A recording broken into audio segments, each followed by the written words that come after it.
കണ്ണടച്ച് കൈകൾ കൂപ്പി അച്ഛനോട് ചേർന്ന് പ്രാർത്ഥിക്കുക. കർത്താവായ ദൈവമേ, അങ്ങയുടെ വെളിപാട് വചനങ്ങള് ഗ്രഹിക്കുന്നതിന് എൻ്റെ മനസ്സിനെ ഒരുക്കുകയും എന്നെ അനുഗ്രഹിക്കുകയും ചെയ്യണമേ. കർത്താവേ, അങ്ങയുടെ ഉടമ്പടി സങ്കീർണമായ ആത്മീയ സാധ്യതകള് സാക്ഷാത്കരിക്കാൻ എനിക്ക് പ്രത്യേക വരം നൽകണമേ. എന്റെ കഴിവിനേക്കാൾ ഉപരി അങ്ങയുടെ കൃപയാൽ എന്നെ ഉടമ്പടിയിൽ ജീവിക്കുവാൻ അനുഗ്രഹിക്കണമേ. ശ്രുതികട്ടെ ഹല്ലേലൂയ.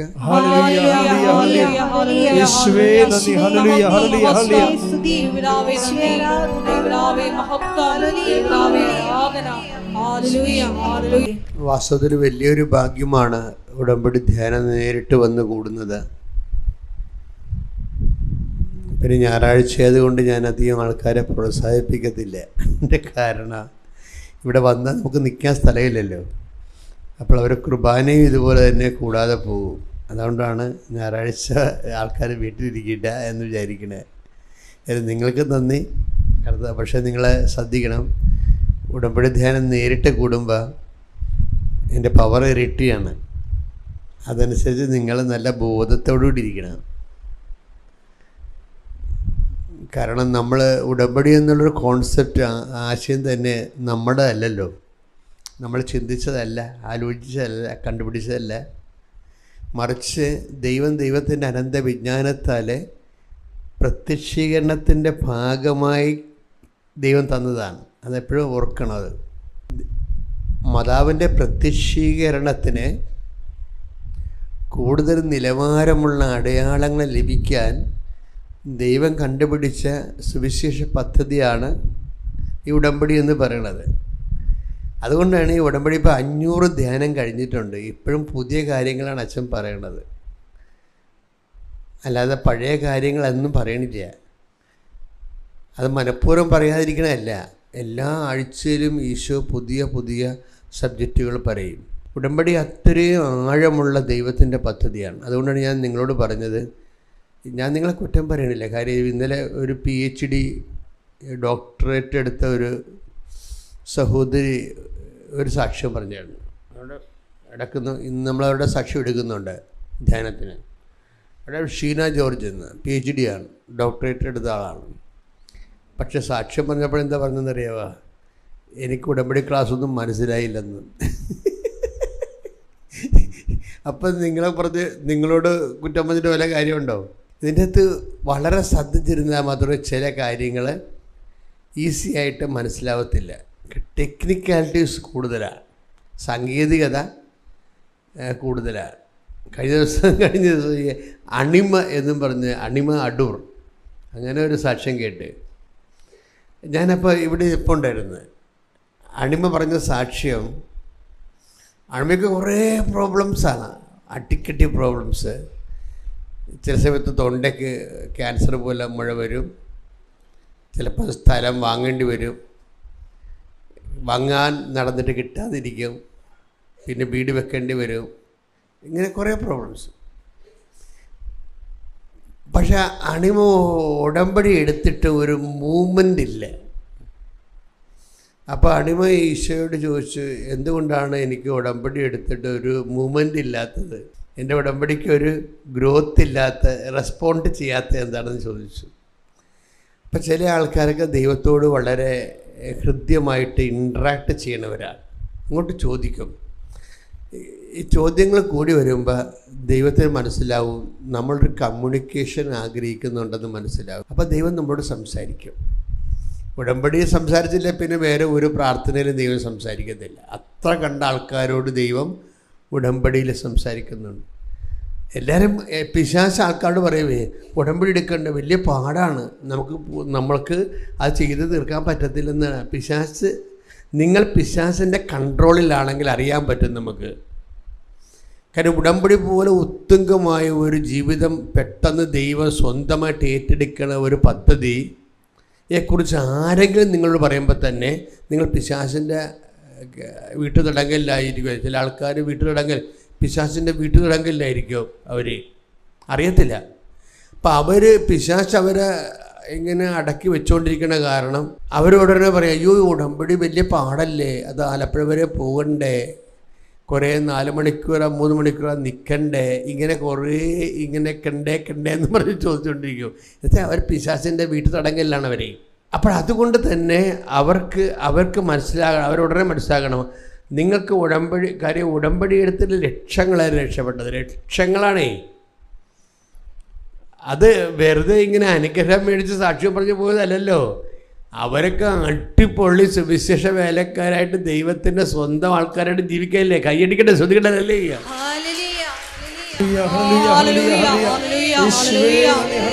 ഉടമ്പടിയിലൂടെ ജ്വലിക്കുന്ന സുവിശേഷ സാക്ഷികളാക്കി ഞങ്ങൾ ഈ ആരാധനയിലൂടെ അഭിഷേകം ചെയ്യണമേ. Hallelujah, hallelujah.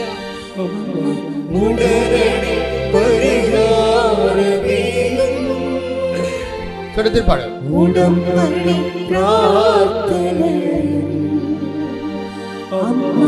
ഉടനടി പരിഹാരമേകും അവൻ പറയുന്നതും ചെയ്തിടുവിൻ ജീവിതം ധന്യമായി തീർന്നിടും അവൻ പറയുന്നതും ജീവിതം ധന്യമായി. പരിശുദ്ധ പരമദിവ്യകാരുണ്യത്തിന് എന്നേരവും ആരാധനയും സ്തുതിയും പുകഴ്ചയും ഉണ്ടായിരിക്കട്ടെ. പരിശുദ്ധ പരമദിവ്യകാരുണ്യത്തിന് എന്നേരവും ആരാധനയും സ്തുതിയും പുകഴ്ചയും ഉണ്ടായിരിക്കട്ടെ.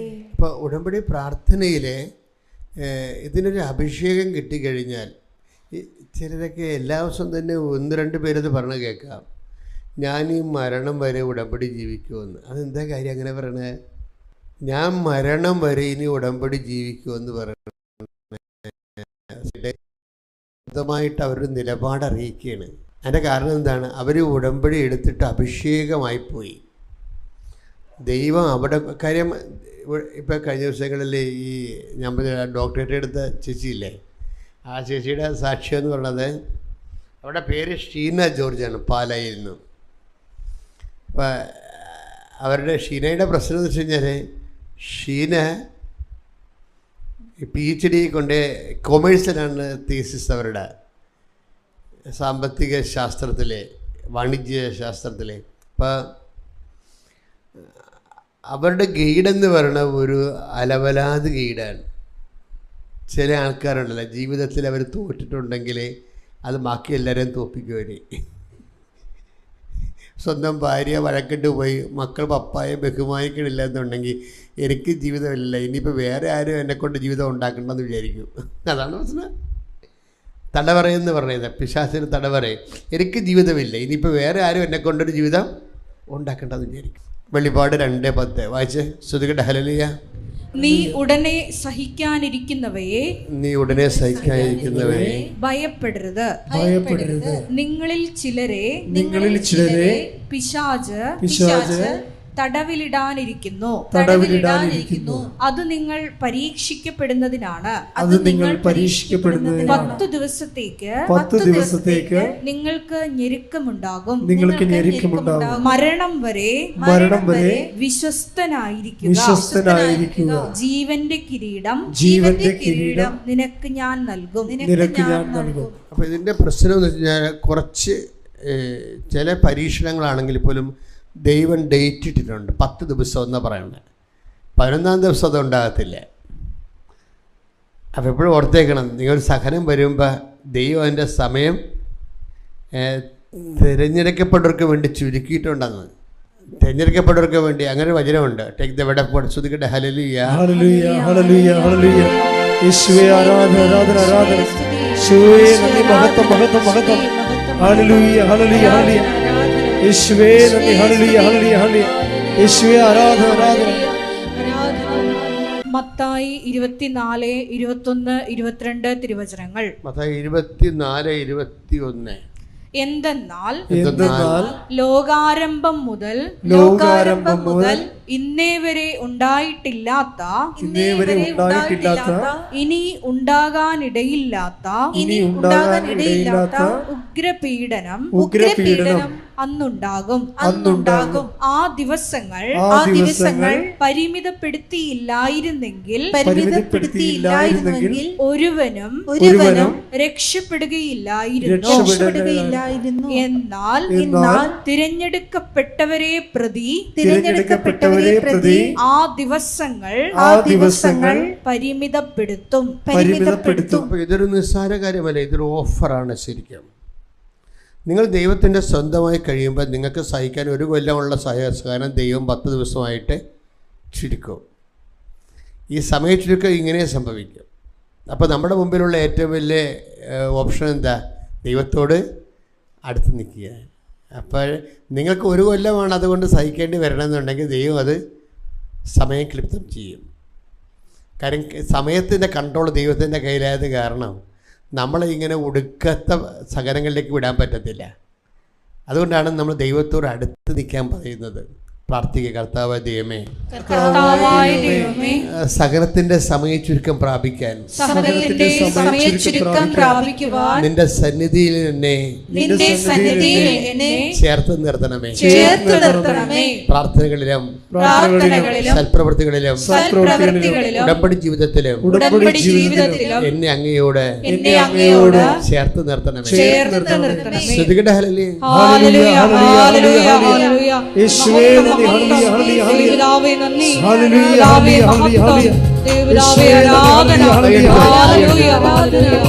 പ്രാർത്ഥിക്കുക. എന്റെ ഈശോയെ, എന്റെ ഉടമ്പടിയുടെ ഓരോ നിയോഗങ്ങളും അങ്ങയുടെ തിരുസന്നിധിയിൽ സമർപ്പിക്കുന്നു. ആ നിയോഗങ്ങളെ നിറവേറാത്തതിന്റെ കാരണം ഞാൻ എന്തുമാത്രം ക്ലേശിക്കുന്നുവെന്ന്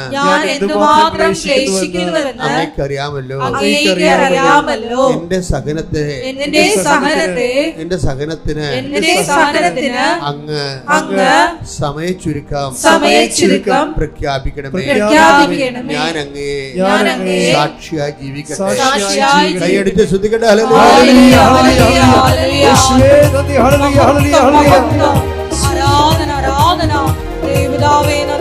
എൻ്റെ മക്കളെ, മറ്റ് പല ധ്യാനരൂപങ്ങളെക്കാളും ഈ ഉടമ്പടി ജീവിതം ഭയങ്കര ലളിതവും പക്ഷെ ഭയങ്കര ഷാർപ്പ് ഷൂട്ട് ചെയ്യുന്നതാണ്. എനിക്ക് നിങ്ങൾക്ക് തരാനുള്ള ഒരു ഉപദേശം എന്ന് പറയുന്നത്, നിങ്ങൾ ഉടമ്പടി ജീവിതത്തിൽ സന്തോഷിക്കണം. കാര്യം നമ്മൾ കറക്റ്റ് സ്ഥലത്ത് നമ്മൾ സോടതിയല്ലേ ചെയ്തിരിക്കുന്നത്. ഇപ്പം ചില ആൾക്കാർ പണ്ട് പെരുന്നാൾ സ്ഥലങ്ങളിലൊക്കെ ഇങ്ങനെ കുറേ സാധനങ്ങൾ ഇങ്ങനെ റിബൺ പോലുള്ള സാധനം കുത്തി വെച്ചിട്ട് നമ്മളോട് പറഞ്ഞില്ലേ പെൻസിലിന് കുത്താൻ പറയത്തില്ലേ. നമ്മൾ കുത്തിക്കഴിയുമ്പോൾ ഒന്നെങ്കിൽ പെൻസിൽ അതിൻ്റെ പുറത്താണെങ്കിൽ നമ്മുടെ കാശ് അവരെടുക്കും, അകത്താണെങ്കിൽ നമുക്ക് കാശ് കിട്ടും. പക്ഷെ ഒരിക്കലും അകത്ത് കുത്താൻ പറ്റത്തില്ലേ. അതാണ്. പക്ഷേ ഇതങ്ങനെയല്ല. ഉടമ്പടി അങ്ങനെ ഷോടതിയല്ല, ലക്കി സെൻറ്ററുമല്ല. ഇത് കറക്റ്റായിട്ട് നീ ചെയ്യണ ഉടമ്പടി ദൈവ സ്നേഹത്താലാണ് ചെയ്യണമെന്നുണ്ടെങ്കിൽ ഏറ്റവും വലിയ പ്രശ്നം ഈ ഉടമ്പടിയിൽ വരുന്നത്, ചിലരിങ്ങനെ ഉടമ്പടി എടുക്കാമെന്ന് തീരുമാനിക്കുമ്പോൾ തന്നെ എല്ലാ തടസ്സങ്ങളും മാറി അനുഗ്രഹങ്ങൾ വരാൻ തുടങ്ങും. നമ്മൾ സാക്ഷ്യം കേൾക്കുമ്പോൾ, അതിനാണ് ഞങ്ങളോട് സാക്ഷ്യം കേൾക്കണം എന്നൊക്കെ പറയണത്. എന്താ വെച്ചാൽ ചിലരിങ്ങനെ ചിന്തിച്ചാൽ മതി ഉടമ്പടി എടുക്കാമെന്ന്, അപ്പം തന്നെ തടസ്സങ്ങൾ മാറാൻ തുടങ്ങും. ഓഫർ ലെറ്റർ വരാൻ പോകുന്നു, അല്ലെങ്കിൽ ഇൻ്റർവ്യൂവിന് വിളിക്കുന്നു, അല്ലെങ്കിൽ സ്ഥലം നോക്കാൻ ആൾ വരുന്നു, പെട്ടെന്ന് അപ്പോൾ തന്നെ അതിൻ്റെ അർത്ഥം എന്താ? മാതാവെന്താ പറഞ്ഞു? നീ ഉടമ്പടി എടുക്കൂ എന്താ കാര്യം? നീ ഉടമ്പടി എടുത്താൽ രക്ഷപ്പെടും എന്നാണ് അമ്മ പറയണത്. നീ എടുത്താൽ രക്ഷപ്പെടും. എന്താ കാര്യം? നിനക്ക് വിശ്വസ്തത ഉണ്ടെന്ന്. അതാണ് വിഷയം. ഉടമ്പടി നമുക്കിത് സൂക്ഷിക്കേണ്ടതുള്ള വിശ്വാസമല്ല, പിന്നെ എന്താണ്? വിശ്വസ്തത. അതാണ് നോക്കണ്ടേ.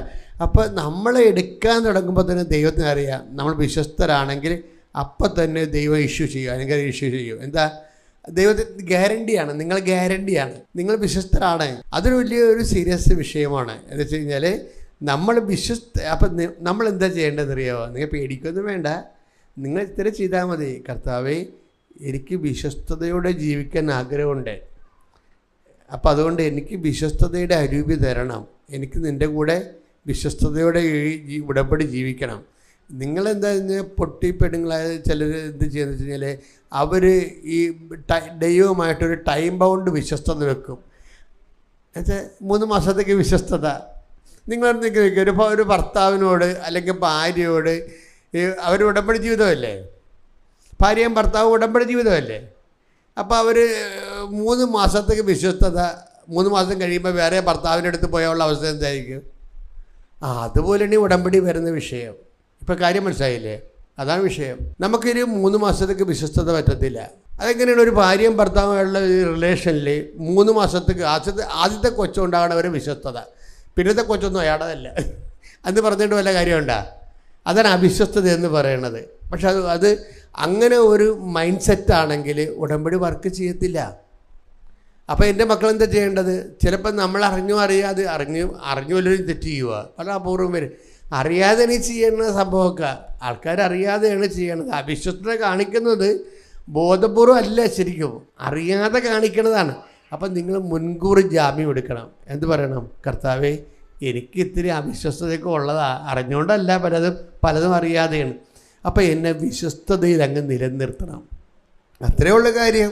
ഒരു കൈകൂപ്പി പ്രാർത്ഥിച്ച്, കർത്താവായ ദൈവമേ, എന്റെ ജീവിതത്തിലെ അറിഞ്ഞും അറിയാതെയും കുറെ അവിശ്വസ്തത ഉണ്ടായിട്ടുണ്ട്.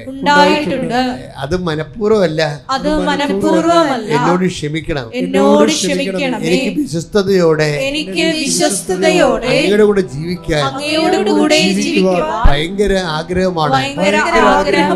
എന്നെ സഹായിക്കണമേ. അമ്മേ, പരിശുദ്ധ അമ്മേ, എനിക്ക് വേണ്ടി മാധ്യസ്ഥം വഹിക്കണം. ഹല്ലേലൂയ. പരിശുദ്ധ പരമദിവ്യകാരുണ്യത്തിന്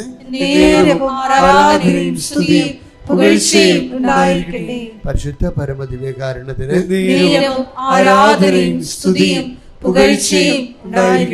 അപ്പോൾ മെറ്റീരിയൽ ബൗണ്ട് അല്ലാതിരിക്കാൻ നോക്കണം.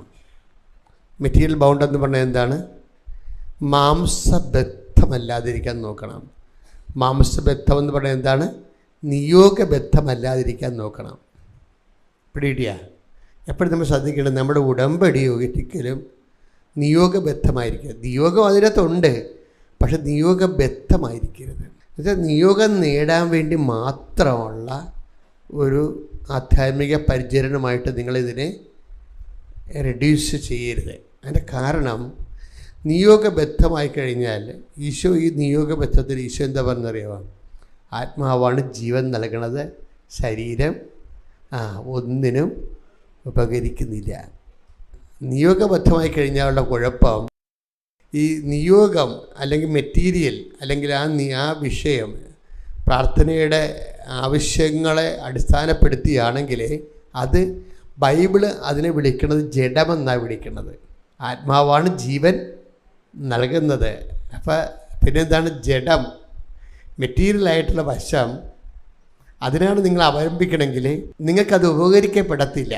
അതാണ് വിഷയം, ഉപകരിക്കപ്പെടത്തില്ല. അപ്പം നമ്മളിത് എന്തിനാണ് ഈ ബൈബിൾ അറിയണതിൻ്റെ കാര്യം എന്താണ്? നമുക്ക് ബൈബിൾ അറിഞ്ഞിട്ട് നമുക്ക് കൂടുതൽ ഫലം പുറപ്പെടുവിക്കാൻ വേണ്ടിയാണ് ഈ ബൈബിൾ അറിയണത്. ഈശോ എന്താ പറഞ്ഞത്? ചിലപ്പോൾ വെട്ടൊക്കെ കിട്ടും, ഒറ്റ വെട്ടൊക്കെ ഉടമ്പടിയിലാണെങ്കിലും ചിലപ്പോൾ വെട്ടൊക്കെ കിട്ടുമെന്ന് പറയും. എന്തിനാണ് വെട്ട് കിട്ടണത്? കൂടുതൽ ഫലം പുറപ്പെടുവിക്കാൻ വേണ്ടി അവനതിനെ വെട്ടി ഒരുക്കുന്നു. Take the word of God. ശ്രുതികട്ടെ. Hallelujah, hallelujah, hallelujah, hallelujah. യേശുവേ നന്ദി. Hallelujah, hallelujah, hallelujah, hallelujah, hallelujah. യേശുവേ ആരാധന, ആരാധന, ആരാധന.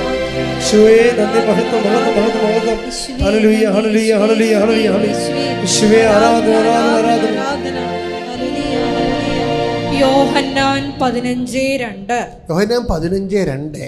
എന്റെ ശാഖകളിൽ എന്റെ ശാഖയിൽ ഫലം തരാത്തതിനെ അവിടുന്ന് നീക്കിക്കളയുന്നു.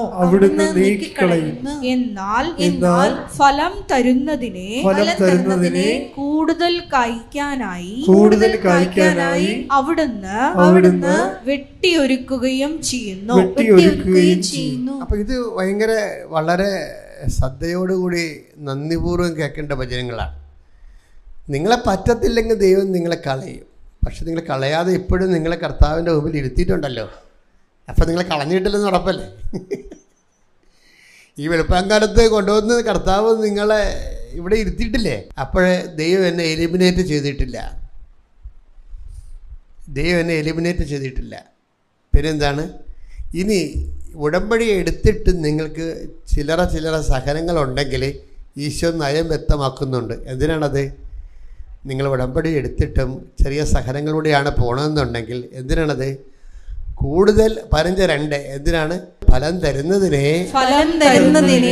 കൂടുതൽ ഫലം കായ്ക്കാനായി വെട്ടിയൊരുക്കുന്നു. ഈ വെട്ടം കൊണ്ടിട്ട് ആൾക്കാർ എൻ്റെ അടുത്ത് വരുകയും അപ്പം ഞാൻ ചിരിക്കും. അപ്പോൾ അവർ എൻ്റെ സങ്കടം കണ്ടിട്ട് അച്ഛൻ ചിരിക്കണമെന്ന് ചോദിക്കും. അപ്പോൾ എനിക്കറിയാം കൂടുതൽ ഫലം കായ്ക്കാൻ വേണ്ടി വെട്ടം കൊണ്ട് വന്നിരിക്കുന്നതാണ്. ഇനി ഒന്ന് ബ്ലസ്സൊക്കെ ചെയ്ത് വിട്ടാൽ ആൾ ശരിയായിക്കൊള്ളും. അത്രേ ഉള്ളൂ കാര്യം.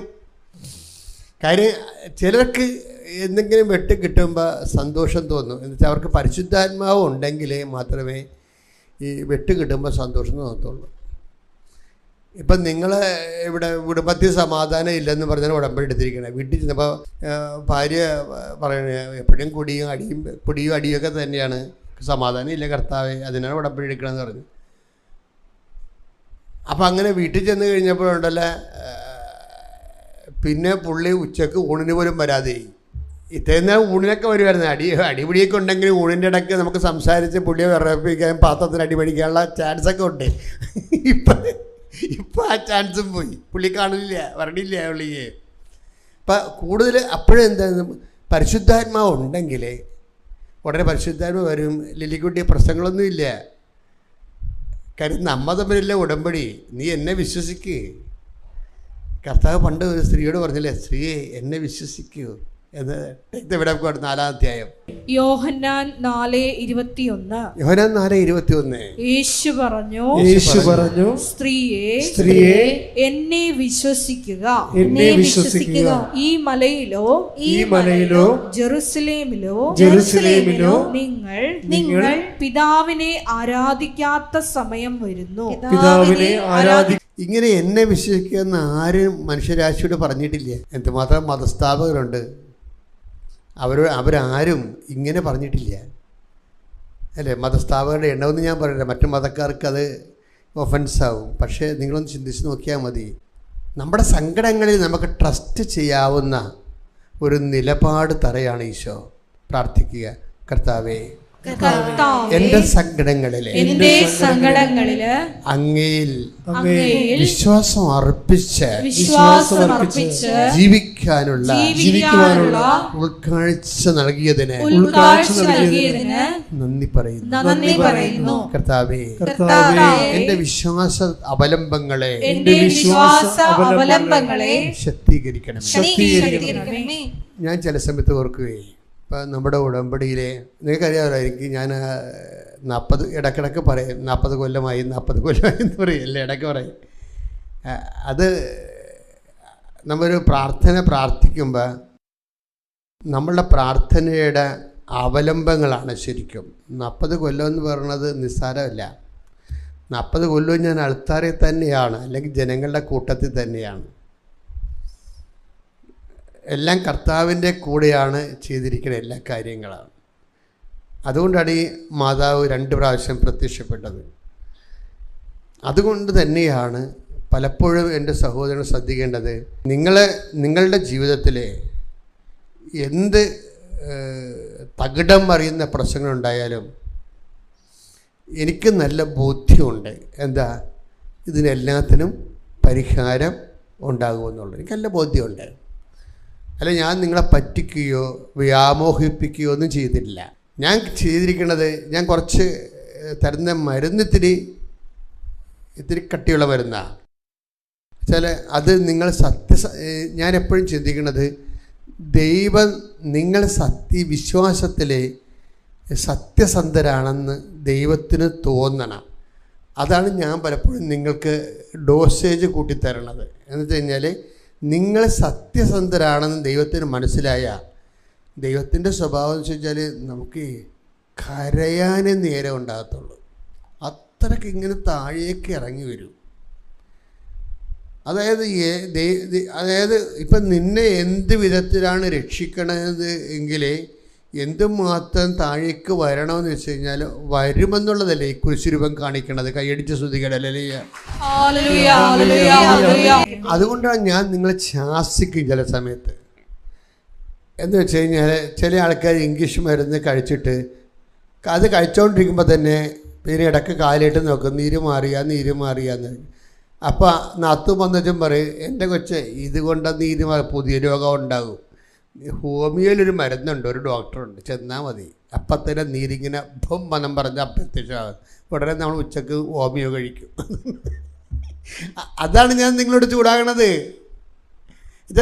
അതായത് ഈ ഉടമ്പടി വന്നതിന് ശേഷം പിന്നീട് വേറെ നിങ്ങൾക്ക് ചഞ്ചരിപ്പുള്ളതുകൊണ്ടാണല്ലോ തോന്നണ പ്രാർത്ഥനകളൊക്കെ ചെല്ലണത്. അതാണ് വിഷയം. ഞാൻ അവരോടാ ചൂടാകണത്, അവരോട് വഴക്കുണ്ടായിട്ടല്ല. അതും കൊണ്ടും ശരിയാകത്തില്ല, ഇതും കൊണ്ടും ശരിയാകത്തില്ല. അവരിങ്ങനെ ഈ തെർമപ്പോൾ പോലെ ഒഴുകി നടക്കും. മറിച്ച് ദൈവമായിട്ട് ചെല്ലുമ്പോൾ നമ്മൾ കറക്റ്റായിട്ട് ഒരു നിലപാടാണ്. പത്രോസൊക്കെ ഉണ്ടായ ഒരു നിലപാടില്ലേ? പത്രോസിനൊക്കെ ഈ അധികാരം കിട്ടാൻ കാര്യം എന്താണ്? കർത്താവ് വിശ്വസിച്ചിട്ടല്ലേ? അല്ലേ? ദൈവരാജ്യത്തെ താക്കോൽ ഞാൻ നിനക്ക് തരുമെന്നൊക്കെ പറഞ്ഞത് എന്താണ്? കർത്താവ് വിശ്വസിച്ച് പത്രോസിനെ. അതിൻ്റെ കാരണം പത്രോസിനെ കർത്താവ് വിശ്വസിക്കാൻ കാരണം എന്താ? കർത്താവ് ഒരു ഓപ്ഷൻ ഇട്ടപ്പോൾ നിങ്ങൾക്കും പോകണമെന്നുണ്ടോ എന്ന് ചോദിച്ചു. നിങ്ങൾക്കും പോകണമെന്നുണ്ടോ എന്ന് ചോദിച്ചപ്പോൾ പത്രോസ് പറഞ്ഞു, ഞങ്ങൾ ആരുടെ പക്കലേക്ക് പോകും? നിത്യജീവൻ്റെ വചനങ്ങൾ അങ്ങയുടെ പക്കലാണല്ലോ. അതാണ് അതിൻ്റെ ആങ്കറിങ് കറക്റ്റായിരുന്നു. പത്രോസിൻ്റെ ആങ്കറിങ് കറക്റ്റായിരുന്നു. നിങ്ങളിങ്ങനെ പമ്മി തെന്നി ഓരോരോ പ്രാർത്ഥനാ രൂപങ്ങളിലേക്ക് പോകുന്നവരെ ദൈവം ഒരു കാലത്തും വിശ്വസിക്കത്തില്ല. കാര്യം എന്താണ്? പപ്പൂതിയാലും പരമൂതിയാലും ഒത്തുകെട്ടാൽ മതിയെന്നല്ലേ? അല്ലേ? എവിടെ എന്ത് പ്രാർത്ഥന ചെയ്താൽ എൻ്റെ മകളുടെ കല്യാണം നടക്കണമെന്നല്ലേ പ്രശ്നം? അത് ജഡമാണ് ശരിക്കും പറഞ്ഞാൽ. പപ്പൂതിയാലും പരമൂതിയാലും കുഴപ്പമില്ല, ഒത്തുകെട്ടാൽ മതി എന്ന് പറയത്തില്ലേ? അതുപോലെയാണ് ഏത് പ്രാർത്ഥനയിലും കുഴപ്പമില്ല, എൻ്റെ മകളുടെ കല്യാണം നടന്നാൽ മതി. അതിനെന്താ ഈശോ വിളിക്കുന്ന പേര്? ജഡം. ആത്മാവാണ് ജീവൻ നൽകുന്നത്, ജഡം ഒന്നിനും ഉപകരിക്കത്തില്ല. അതാണ് അച്ഛൻ ശാസിക്കണത് നിങ്ങളെ. കർത്താവ് ദൈവമേ, ആത്മാവിന്റെ പ്രവർത്തനങ്ങളോട് സത്യസന്ധമായി ത്യാഗം സഹിച്ച് ചേർന്ന് നിന്ന് ഉടമ്പടിയുടെ ജീവിതം ദൈവത്തിന് നിരക്കുന്നതായി കൊണ്ടുവരുവാൻ എന്നെ സഹായിക്കണം. എന്താ പ്രശ്നം എന്ന് വെച്ച് കഴിഞ്ഞാല്, ഇപ്പൊ ദൈവത്തിന് നിന്നെ രക്ഷിക്കണമെന്ന് തോന്നിയാൽ, നീ സത്യസന്ധയാണെന്ന് തോന്നിയാൽ, ഇപ്പം ഷീന ജോർജിൻ്റെ പ്രശ്നം എന്താ? അവർ നമ്മുടെ ഒരു യൂണിവേഴ്സിറ്റിയിൽ 5 കൊല്ലമായിട്ട് ഈ കൊമേഴ്സിൻ്റെ ഡോക്ടറേറ്റിന് വേണ്ടിയുള്ള തീസിസ് സമർപ്പിക്കുകയാണ്. അപ്പം 5 കൊല്ലമായിട്ട് ഒരു പുരോഗതിയും ഇല്ല അതിന്. എന്താ പുരോഗതി ഇല്ലാത്തത്? എന്താ?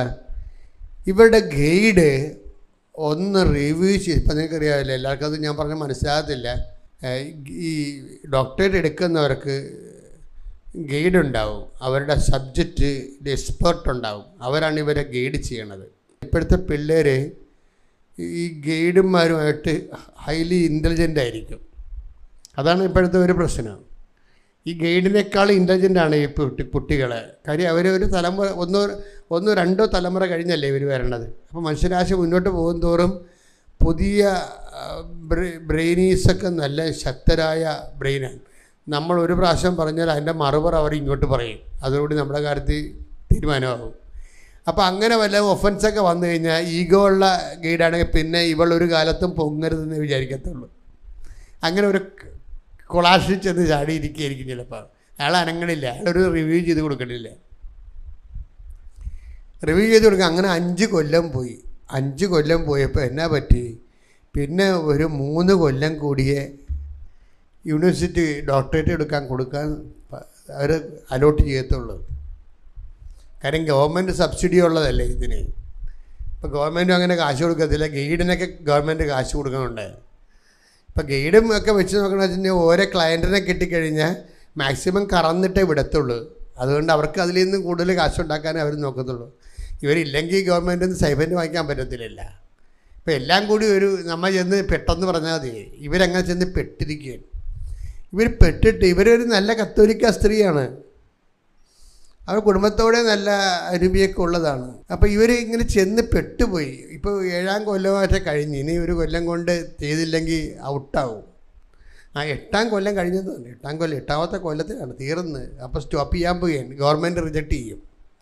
8 കൊല്ലം കൊണ്ട് ഡോക്ടറേറ്റ് എടുത്തില്ലെങ്കിൽ ആ ആളെ ഉൾപ്പെടെ ഗവൺമെൻറ് റിജക്റ്റ് ചെയ്യും. അപ്പോൾ ഇവർക്ക് അതോടുകൂടി ഡിപ്രഷനായിപ്പോയി. അപ്പോൾ ഡിപ്രഷൻ എന്ന് വെച്ച് കഴിഞ്ഞാൽ മിണ്ടത്തില്ല, സംസാരിക്കത്തില്ല, സങ്കടമാണ്, പ്രാർത്ഥിക്കത്തില്ല, ഇരിപ്പിൽ നിന്ന് എഴുന്നേക്കത്തില്ല, കിടപ്പിൽ നിന്ന് എഴുന്നേക്കത്തില്ല. ഇങ്ങനെ വല്ലാത്ത ജീവിതം കൈവിട്ടു പോയി. ഇതൊക്കെ എന്ത് പ്രൊഫൈൽ തിളങ്ങേണ്ട ആളാണ്.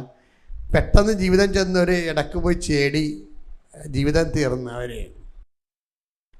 തീർന്നപ്പോൾ ഇവളുടെ മനസ്സിൽ മാതാവ്, ഇതാണ് നമ്മുടെ സഞ്ചാരി മാതാവ് എന്ന് പറയുമ്പോൾ ആൾക്കാർ വിളിക്കും, എന്ത് നോൺസെൻസൊക്കെയാണ് ഈ ആൾക്കാർ പറയണത്. സഞ്ചാരി മാതാവിന് വേറെ പണിയൊന്നുമില്ലേ. അറിയാൻ പാടില്ലാത്തവർ പറയും. കൃപാസനത്തിന് എന്തുകൊണ്ടാണ് ഒത്തിരിയേറെ എതിർ വീഡിയോ ഉണ്ടാകണ കാര്യം എന്താണ്? നമ്മൾ നോക്കിയാൽ കേരളത്തിൽ ഇത്രയും ആൾക്കാരിരിക്കുമ്പോൾ എനിക്ക് അത്ഭുതമാണ്. എന്ന് വെച്ച് കഴിഞ്ഞാൽ കേരളത്തിൽ ഒരു 200 വീഡിയോ എങ്കിലും നമുക്കെതിരെ ഉണ്ട് അല്ലേ? ഓരോ കാര്യത്തിനും വീഡിയോ എതിരാണ്. കാര്യം വീഡിയോയുടെ കാലം അതുകൊണ്ട് അവർക്ക് റീച്ച് കിട്ടാൻ വേണ്ടി കൃപാസം എന്ന് പറയുമ്പോൾ തന്നെ ആൾക്കാർ കയറി നോക്കും.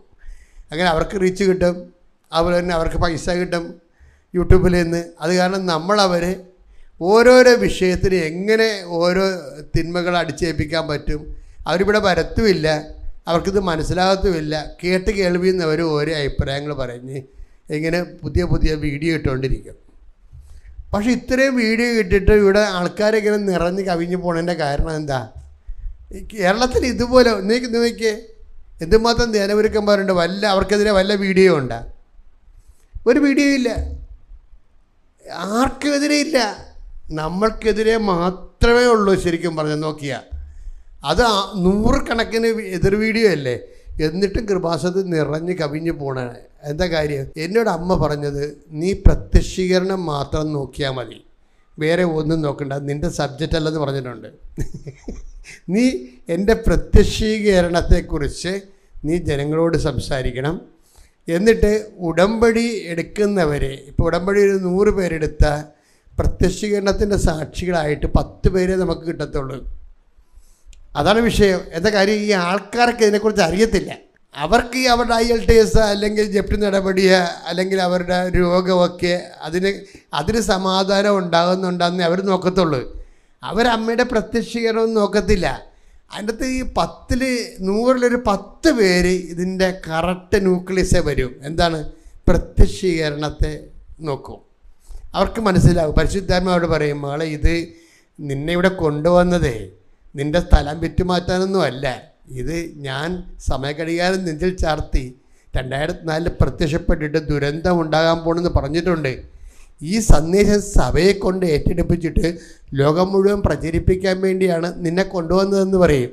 അപ്പോഴവർ ഉടനെ പ്രാർത്ഥിക്കും, മാതാവേ എന്നെ പ്രത്യക്ഷീകരണത്തിൻ്റെ സാക്ഷിയാക്കണമേ. അത് 10 പേരേ ഉള്ളൂ ശരിക്കും പറഞ്ഞാൽ. ബാക്കി എല്ലാവരും അവരുടെ സ്വന്തം കാര്യത്തിന് വേണ്ടി, ജോലി, വീട്, വിവാഹത്തിന് വേണ്ടിയാണ് പ്രാർത്ഥിക്കുന്നത്. അതിനകത്തൊരു 10 പേരെ മാത്രമേ ദൈവത്തിൻ്റെ മനസ്സറിഞ്ഞ് പ്രാർത്ഥിക്കുന്നുള്ളൂ. പക്ഷെ മനസ്സറിഞ്ഞ് പ്രാർത്ഥിച്ചു കഴിഞ്ഞാൽ, മാതാവേ എന്നെ അമ്മയുടെ പ്രത്യക്ഷീകരണത്തിൻ്റെ സാക്ഷിയാക്കണമെന്ന് പ്രാർത്ഥിച്ചാൽ, അവർക്ക് ഈ പത്രം കൊടുപ്പും ഈ ആശുപത്രിയിൽ പോകണതും ആതുരാലയങ്ങളിൽ പോയി അവരുടെ മലവും മൂത്രമൊക്കെ വീണ ഉടുപ്പ് കഴുകി ഉണക്കി വൈകുന്നേരം തേച്ച് അവിടെ താമസിച്ച് അവർക്ക് തിരിച്ചു കൊടുക്കുമ്പോൾ അവർക്ക് അതിനകത്ത് സന്തോഷം ഉണ്ടാവും അവർക്ക്. അതിന് അനോയിൻറ്റിങ് അഭിഷേകം കിട്ടും. എന്നുവെച്ചാൽ അവർക്ക് നമുക്ക് അറപ്പ് തോന്നുന്നത് വീട്ടിലെ കാര്യം പോലും നമ്മൾ ചെയ്യാത്തതാണ്, അമ്മയെ കൊണ്ടാണ് ചെയ്യിക്കുന്നത്. പക്ഷെ അവർ പുറത്തിറങ്ങിയിട്ട് അവിടെ ചെല്ലുമ്പോൾ നമുക്കറിയാവില്ല, ഈ ഡയപ്പറൊക്കെ കെട്ടണത് ചില ഈ ആതുരാലയങ്ങളൊക്കെ ഡയപ്പർ കെട്ടണത്, ആ ഡയപ്പറൊക്കെ അഴിക്കണത് 12 മണിക്കൊക്കെയാണ് അഴിക്കണത്. ആരും ഇല്ല അഴിക്കാൻ. 2 പേരുണ്ടാവും അവിടെ ജോലിക്ക്. ആ ജോലി ചെയ്ത് ഓരോരുത്തരെ കുളിപ്പിച്ചൊക്കെ അവസാനത്തെ പേഷ്യൻ്റെ അടുത്ത് വരുമ്പോൾ അവരുടെ ഡയപ്പറെ എല്ലാം സാധിച്ച് കിടക്കിയിരിക്കും. അപ്പോൾ വീട്ടിൽ പോലും ഒരു കാപ്പി ഇടാത്ത ആൾ അവിടെ പോയി ഡയപ്പർ അഴിക്കും. അപ്പോൾ എന്താ വിഷയം? അവർക്ക് അവിടെ ഉള്ളിലുണ്ട് ഞാൻ ഇതുവഴി അമ്മയുടെ പ്രത്യക്ഷീകരണത്തിൻ്റെ സാക്ഷിയാകണമെന്നാണ്. അത് കണ്ട് അവർക്ക് എന്ത് ചെയ്യും? അവർക്ക് അനോയിൻറ്റിങ് കിട്ടും. അത് വീണ്ടും സന്തോഷത്തോടെ ചെയ്യാൻ, എങ്ങനെ അളിഞ്ഞ മോന്ത്യമായിട്ട് ഒപ്പിച്ചുണ്ടാക്കുന്നതിന് പകരം അത് കർത്താവാണെന്ന് പറഞ്ഞ് സന്തോഷത്തോടെ ചെയ്യാനുള്ള അനോയിൻറ്റിങ് കിട്ടും. ഇവരാണ് ഈ പ്രത്യക്ഷീകരണത്തിൻ്റെ സാക്ഷി എന്ന് പറയുന്ന ആൾക്കാർ. അവർ അങ്ങനെ ഒരു പൊട്ടൻസി ഒരാൾക്കുണ്ടെങ്കിൽ അമ്മ ആദ്യമേ വർക്ക് ചെയ്യാൻ തുടങ്ങും. അവിടെ കൂടെ ഭയങ്കരമാണ്. ഈ കർത്താവിൻ്റെ ഒരു പ്രശ്നം വെച്ച് കഴിഞ്ഞാൽ, കർത്താവ് ഇങ്ങനെ അത്ഭുതം കാണിക്കണം എന്നല്ല പറയണത്, കർത്താവ് അവരോട് കൂടെ സഹകരിക്കണം എന്നാണ് പറയണത്. ഇതാണ് എൻ്റെ ടെക്നിക്ക്. കർത്താവ് അവരോടുകൂടെ സഹകരിക്കും. ആൾ നല്ലതാണെങ്കിൽ ദൈവം അവരോടുകൂടെ സഹകരിക്കും. ആളും പൊട്ടയാണെങ്കിൽ നീ നിൻ്റെ IELTS എടുത്ത് പഠിച്ച് കാനഡയിലോ അമേരിക്കയിലോ പോയിക്കോ, അതുവരെ ഞാൻ നിന്നെ ശ്രദ്ധിച്ചോളാം എന്ന് പറയും. കൂടത്തില്ല. കൂടാതെ പ്രസൻസാണ് കൂടണമെന്ന് പറയണത്. അത് ആൾ നല്ലതാണെങ്കിൽ കൂടുക, അതാണ് സഹകരിക്കണം എന്ന് പറയണത്. അങ്ങനെ വാക്കുണ്ട് ബൈബിളിൽ. ബൈബിൾ എടുത്തത് കർത്താവ് അവരോട് സഹകരിക്കുകയും. മർക്കോസ് 16:20. അത് ഭയങ്കര വാക്കാണത്. എന്താണ് മർക്കോസ് 16:20? അവർ എല്ലായിടത്തും പോയി പ്രസംഗിച്ചു. പറഞ്ഞേ, അവർ എല്ലായിടത്തും പോയി പ്രസംഗിച്ചു. കർത്താവ് അവരോട് കൂടെ പ്രവർത്തിക്കുകയും അടയാളങ്ങൾ കൊണ്ട് വചനം സ്ഥിരീകരിക്കുകയും ചെയ്തിരുന്നു. അപ്പൊ ഈ ഒരു ലെവലിലേക്ക് വരണം. എന്താണ്? കർത്താവ് നമ്മുടെ കൂടെ പ്രവർത്തിക്കണം. കർത്താവ് കൂടെ പ്രവർത്തിച്ചാൽ നമുക്ക് ഉടനെ അറിയാൻ പറ്റും എന്താണ്, എല്ലാം ലൈറ്റ് വെയിറ്റ് ആകും. ഭയങ്കരമായ കാര്യങ്ങൾ ചെയ്യാൻ നമുക്ക് അകൃതം പിടിച്ച കാര്യങ്ങളാകാം. നമ്മൾ വീട്ടിൽ ബ്രേക്ക്ഫാസ്റ്റ് സമയത്ത് കിട്ടിയില്ലെങ്കിൽ അവിടെ തലതലിപ്പറിക്കണവരേക്കും നമ്മൾ. പക്ഷേ ബ്രേക്ക്ഫാസ്റ്റ് പോലും കിട്ടാതെ 12 മണിക്ക് നിന്നുകൊണ്ട് ഈ ഡയപ്പർ അഴിക്കുന്നവരെ സാക്ഷ്യത്തിൽ ഞാൻ കേട്ടിട്ടുണ്ട്. അവർക്ക് ഒരു കംപ്ലൈൻറ്റും ഇല്ല. എന്താ കാര്യം? കർത്താവ് അവിടെ കൂടെ പ്രവർത്തിക്കുന്നു. അതാണ് വിഷയം. നിൻ്റെ സഹനങ്ങളെ സന്തോഷത്തോടെ സ്വീകരിക്കാൻ നിനക്ക് തോന്നുന്ന ആ അനോയിൻറ്റിങ് പീരീഡിലാണ് കർത്താവ് നമ്മുടെ കൂടെ പ്രവർത്തിച്ചെന്ന് പറയാൻ പറ്റണത്. ഒന്ന് പ്രാർത്ഥിച്ച മക്കളെ. കർത്താവായ ദൈവമേ, എനിക്ക് അങ്ങ് അന്നു വേണ്ട ആഹാരം പോലെ കൈനീട്ടി തന്നിരിക്കുന്ന അനുദിന സഹനങ്ങളെ നീ ഞങ്ങളുടെ കൂടെ പ്രവർത്തിക്കുന്നു എന്നതിന്റെ അടയാളമായി എന്റെ സങ്കടങ്ങളെ, സങ്കട സാഹചര്യങ്ങളെ സന്തോഷത്തോടെ നേരിടാൻ എനിക്ക് സുവിശേഷത്തിന്റെ അഭിഷേകം നൽകണമേ. ശ്രുതിക്കട്ടെ ഹല്ലേലൂയ.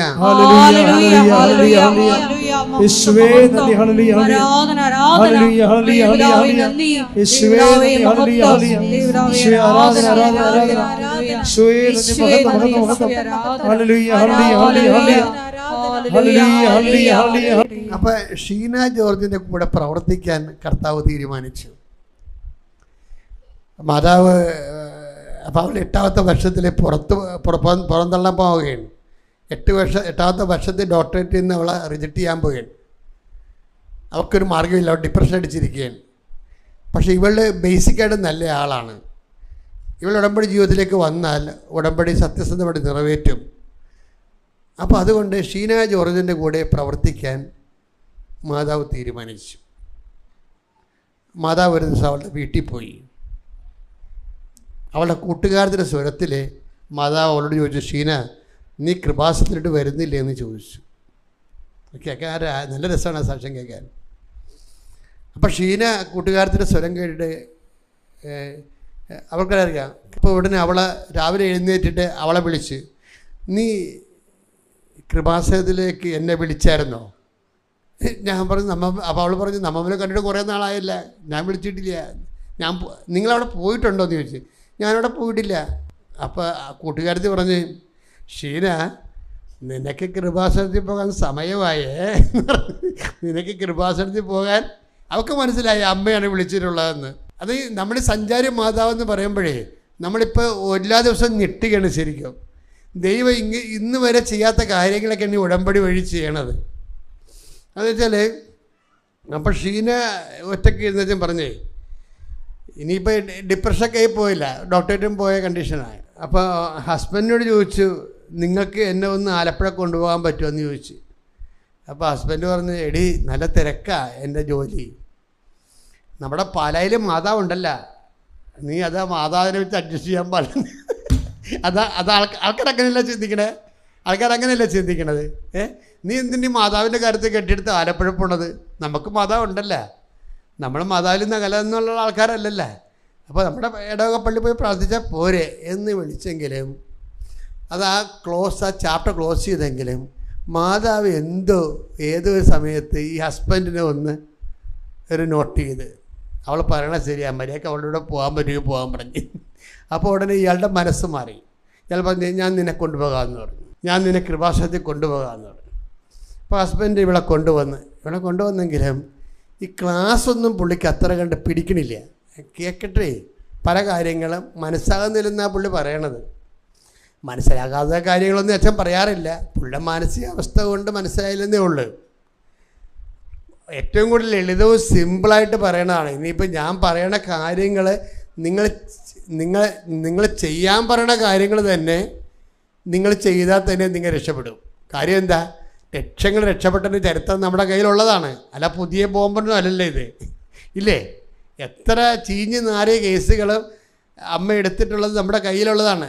ഇത്രയും ലോകത്ത് ഇത്രയും സാക്ഷ്യങ്ങളുള്ള ഒരു ധ്യാനകേന്ദ്രം കാണത്തില്ല ഈ കുറഞ്ഞ കാലം കൊണ്ട്. അത്രയും സാക്ഷ്യങ്ങളാണല്ലേ, ലക്ഷക്കണക്കിന് സാക്ഷ്യങ്ങൾ കിടക്കണേ. അപ്പോൾ അത് നമുക്കറിയാവുന്നതാണ്. അപ്പോൾ ഈ പറഞ്ഞ പോലെ ക്ലാസ് പാടല്ല, അവളുടെ അപ്പോഴത്തെ മാനസികാവസ്ഥയ്ക്ക് അങ്ങനെ തോന്നിപ്പോയതാണ്. അപ്പോൾ ഇത് എല്ലാം ചെയ്ത് അപ്പോൾ 8ാമത്തെ കൊല്ലമാണ്. 8ാമത്തെ കൊല്ലം ഈ ഉടമ്പടിയുടെ ഈ ഡോക്ടറേറ്റ് വിഷയം അത് മുങ്ങിപ്പോയിക്കൊണ്ടിരിക്കുന്ന സാധനത്തിന് മാതാവിൻ്റെ അടുത്തേക്ക് ഈ ഡോക്ടറേറ്റ് വിഷയം സമർപ്പിക്കും. അപ്പം നമ്മൾ ഓർക്കേണ്ടതെന്ന് അറിയാമോ, ആ ഗൈഡും ആ സെക്ഷൻ ഓഫീസറും ആ പ്രിൻസിപ്പളും ഒക്കെ തന്നെയാണ് ആ ഡിപ്പാർട്ട്മെൻറ്റിലുള്ളത്, മാറ്റമൊന്നുമില്ല. ഇവരെ പറപ്പിക്കണ ഇത്രയും നാൾ 8 കൊല്ലമായിട്ട് ഓരോ കാര്യത്തിനും. കാര്യം ഗൈഡ് ശരിയായില്ലെങ്കിൽ പിന്നെ ആരും ശരിയാകത്തില്ല. കാര്യം ഇവരുടെയൊക്കെ കിട്ടണമെങ്കിൽ ഇതിൻ്റെ റിവ്യൂ എല്ലാം കഴിയണ്ടേ, ഗൈഡ് കൊടുത്താലേ കിട്ടത്തുള്ളൂ. അപ്പോൾ ഇവർ അത് കറക്റ്റ് ചെയ്ത് കിട്ടാതെ ഇവരേക്ക് എന്ത് കിട്ടുമ്പോൾ ഇവർക്ക് ഇതൊക്കെ പറഞ്ഞപ്പോൾ ഇവർ പറപ്പിക്കും, അവിടെ ഇരിക്കുന്ന ആൾക്ക് സെക്ഷൻ ഓഫീസറൊക്കെ പറപ്പിക്കും. അപ്പം അങ്ങനെ എല്ലാവരും ഒരു തരം കണ്ടാമൃഗങ്ങളുടെ സ്വഭാവത്തിൽ ഇരിക്കുകയാണ്. ആ സമയത്താണ് ഈ ഡോക്ടറേറ്റ് തീസ് കൊണ്ടുവന്ന് അമ്മയെടുത്ത് കൊടുക്കേണ്ടത്. എന്നിട്ട് ഇവളത് ഉടമ്പടിയിൽ ഈ വിഷയം സെറ്റ് ചെയ്തെടുക്കണത്. അപ്പോൾ ഉടമ്പടി സെറ്റ് ചെയ്തെടുക്കുമ്പോൾ ഓർക്കണമെന്ന് വെച്ചാൽ ഇവർ ബേസിക്കായിട്ട് ഗുഡ് ലേഡിയാണ്. എന്ന് വെച്ച് കഴിഞ്ഞാൽ വിശ്വാസ കാര്യങ്ങൾക്ക് അല്ല എന്ത് കാര്യങ്ങൾക്കും അതിൻ്റെ പെർഫെക്ഷനിൽ ചെയ്യുന്ന ആളാണ്. അത് ഒരു പ്രധാനപ്പെട്ട ഘടകമാണ്. ചില ആൾക്കാർ വവ്വാല് കടിച്ച പോലെയാണ് ഉടമ്പടി ചെയ്യണത്. ചില വവ്വാല കണ്ടിട്ടില്ലേ? ഞാൻ ഇവിടെ കുഞ്ഞുനാളിൽ തല്ലിത്തേക്ക എന്ന് പറഞ്ഞ് ഒരു സാധനം പെറുക്കാൻ പോകുമായിരുന്നു. 2 വയസ്സുള്ളപ്പോൾ ആ വീട്ടിൽ തല്ലിയുണ്ടായിരുന്നു അവിടെ. അപ്പോൾ എന്ത് ചെയ്യുക, രാവിലെ ചെല്ലുമ്പോൾ കുറേ തല്ലിത്തേങ്ങ ഈ വവ്വാല് കടിച്ച് ഒരെണ്ണം പോലും അത് കടിച്ച് തിന്നത്തില്ല. എല്ലാം ഇങ്ങനെ കടിച്ച് വെക്കും, കുറേശ്ശെ കടിച്ച് അപ്പോൾ പുരുണ്ട് പിടിച്ച് താഴെ വീഴുന്നത്. ഇങ്ങനെയാണ് ചില ആൾക്കാർ ഉടമ്പടി ചെയ്യണത്. എല്ലാത്തിനും കയറി കടിക്കും, ഒന്നും പൂർത്തിയാക്കത്തില്ല.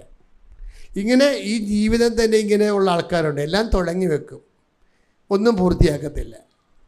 ഞാൻ പണ്ട് വവ്വാൽ ജന്മങ്ങളാണ് ശരിക്കും പറഞ്ഞാൽ. എല്ലാം തുടങ്ങി വെക്കും, ഒരു ബൂതിക്ക് എല്ലാം തുടങ്ങി വെക്കും, ഒന്നും പൂർത്തിയാക്കത്തില്ല. ആ ഒരു സെക്ഷൻസ് ഉടമ്പടി എടുത്തു കഴിഞ്ഞാൽ ഈ വവ്വാൽ സ്റ്റൈല് മാറ്റണം.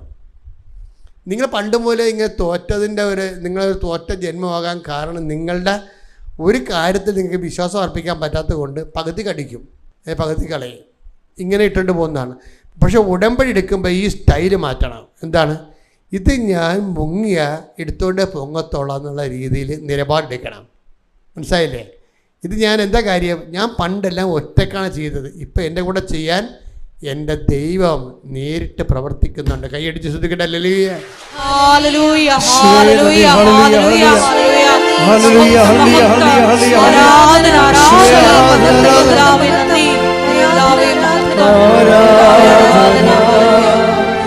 ആരാധന യേശുവേ ആരാധന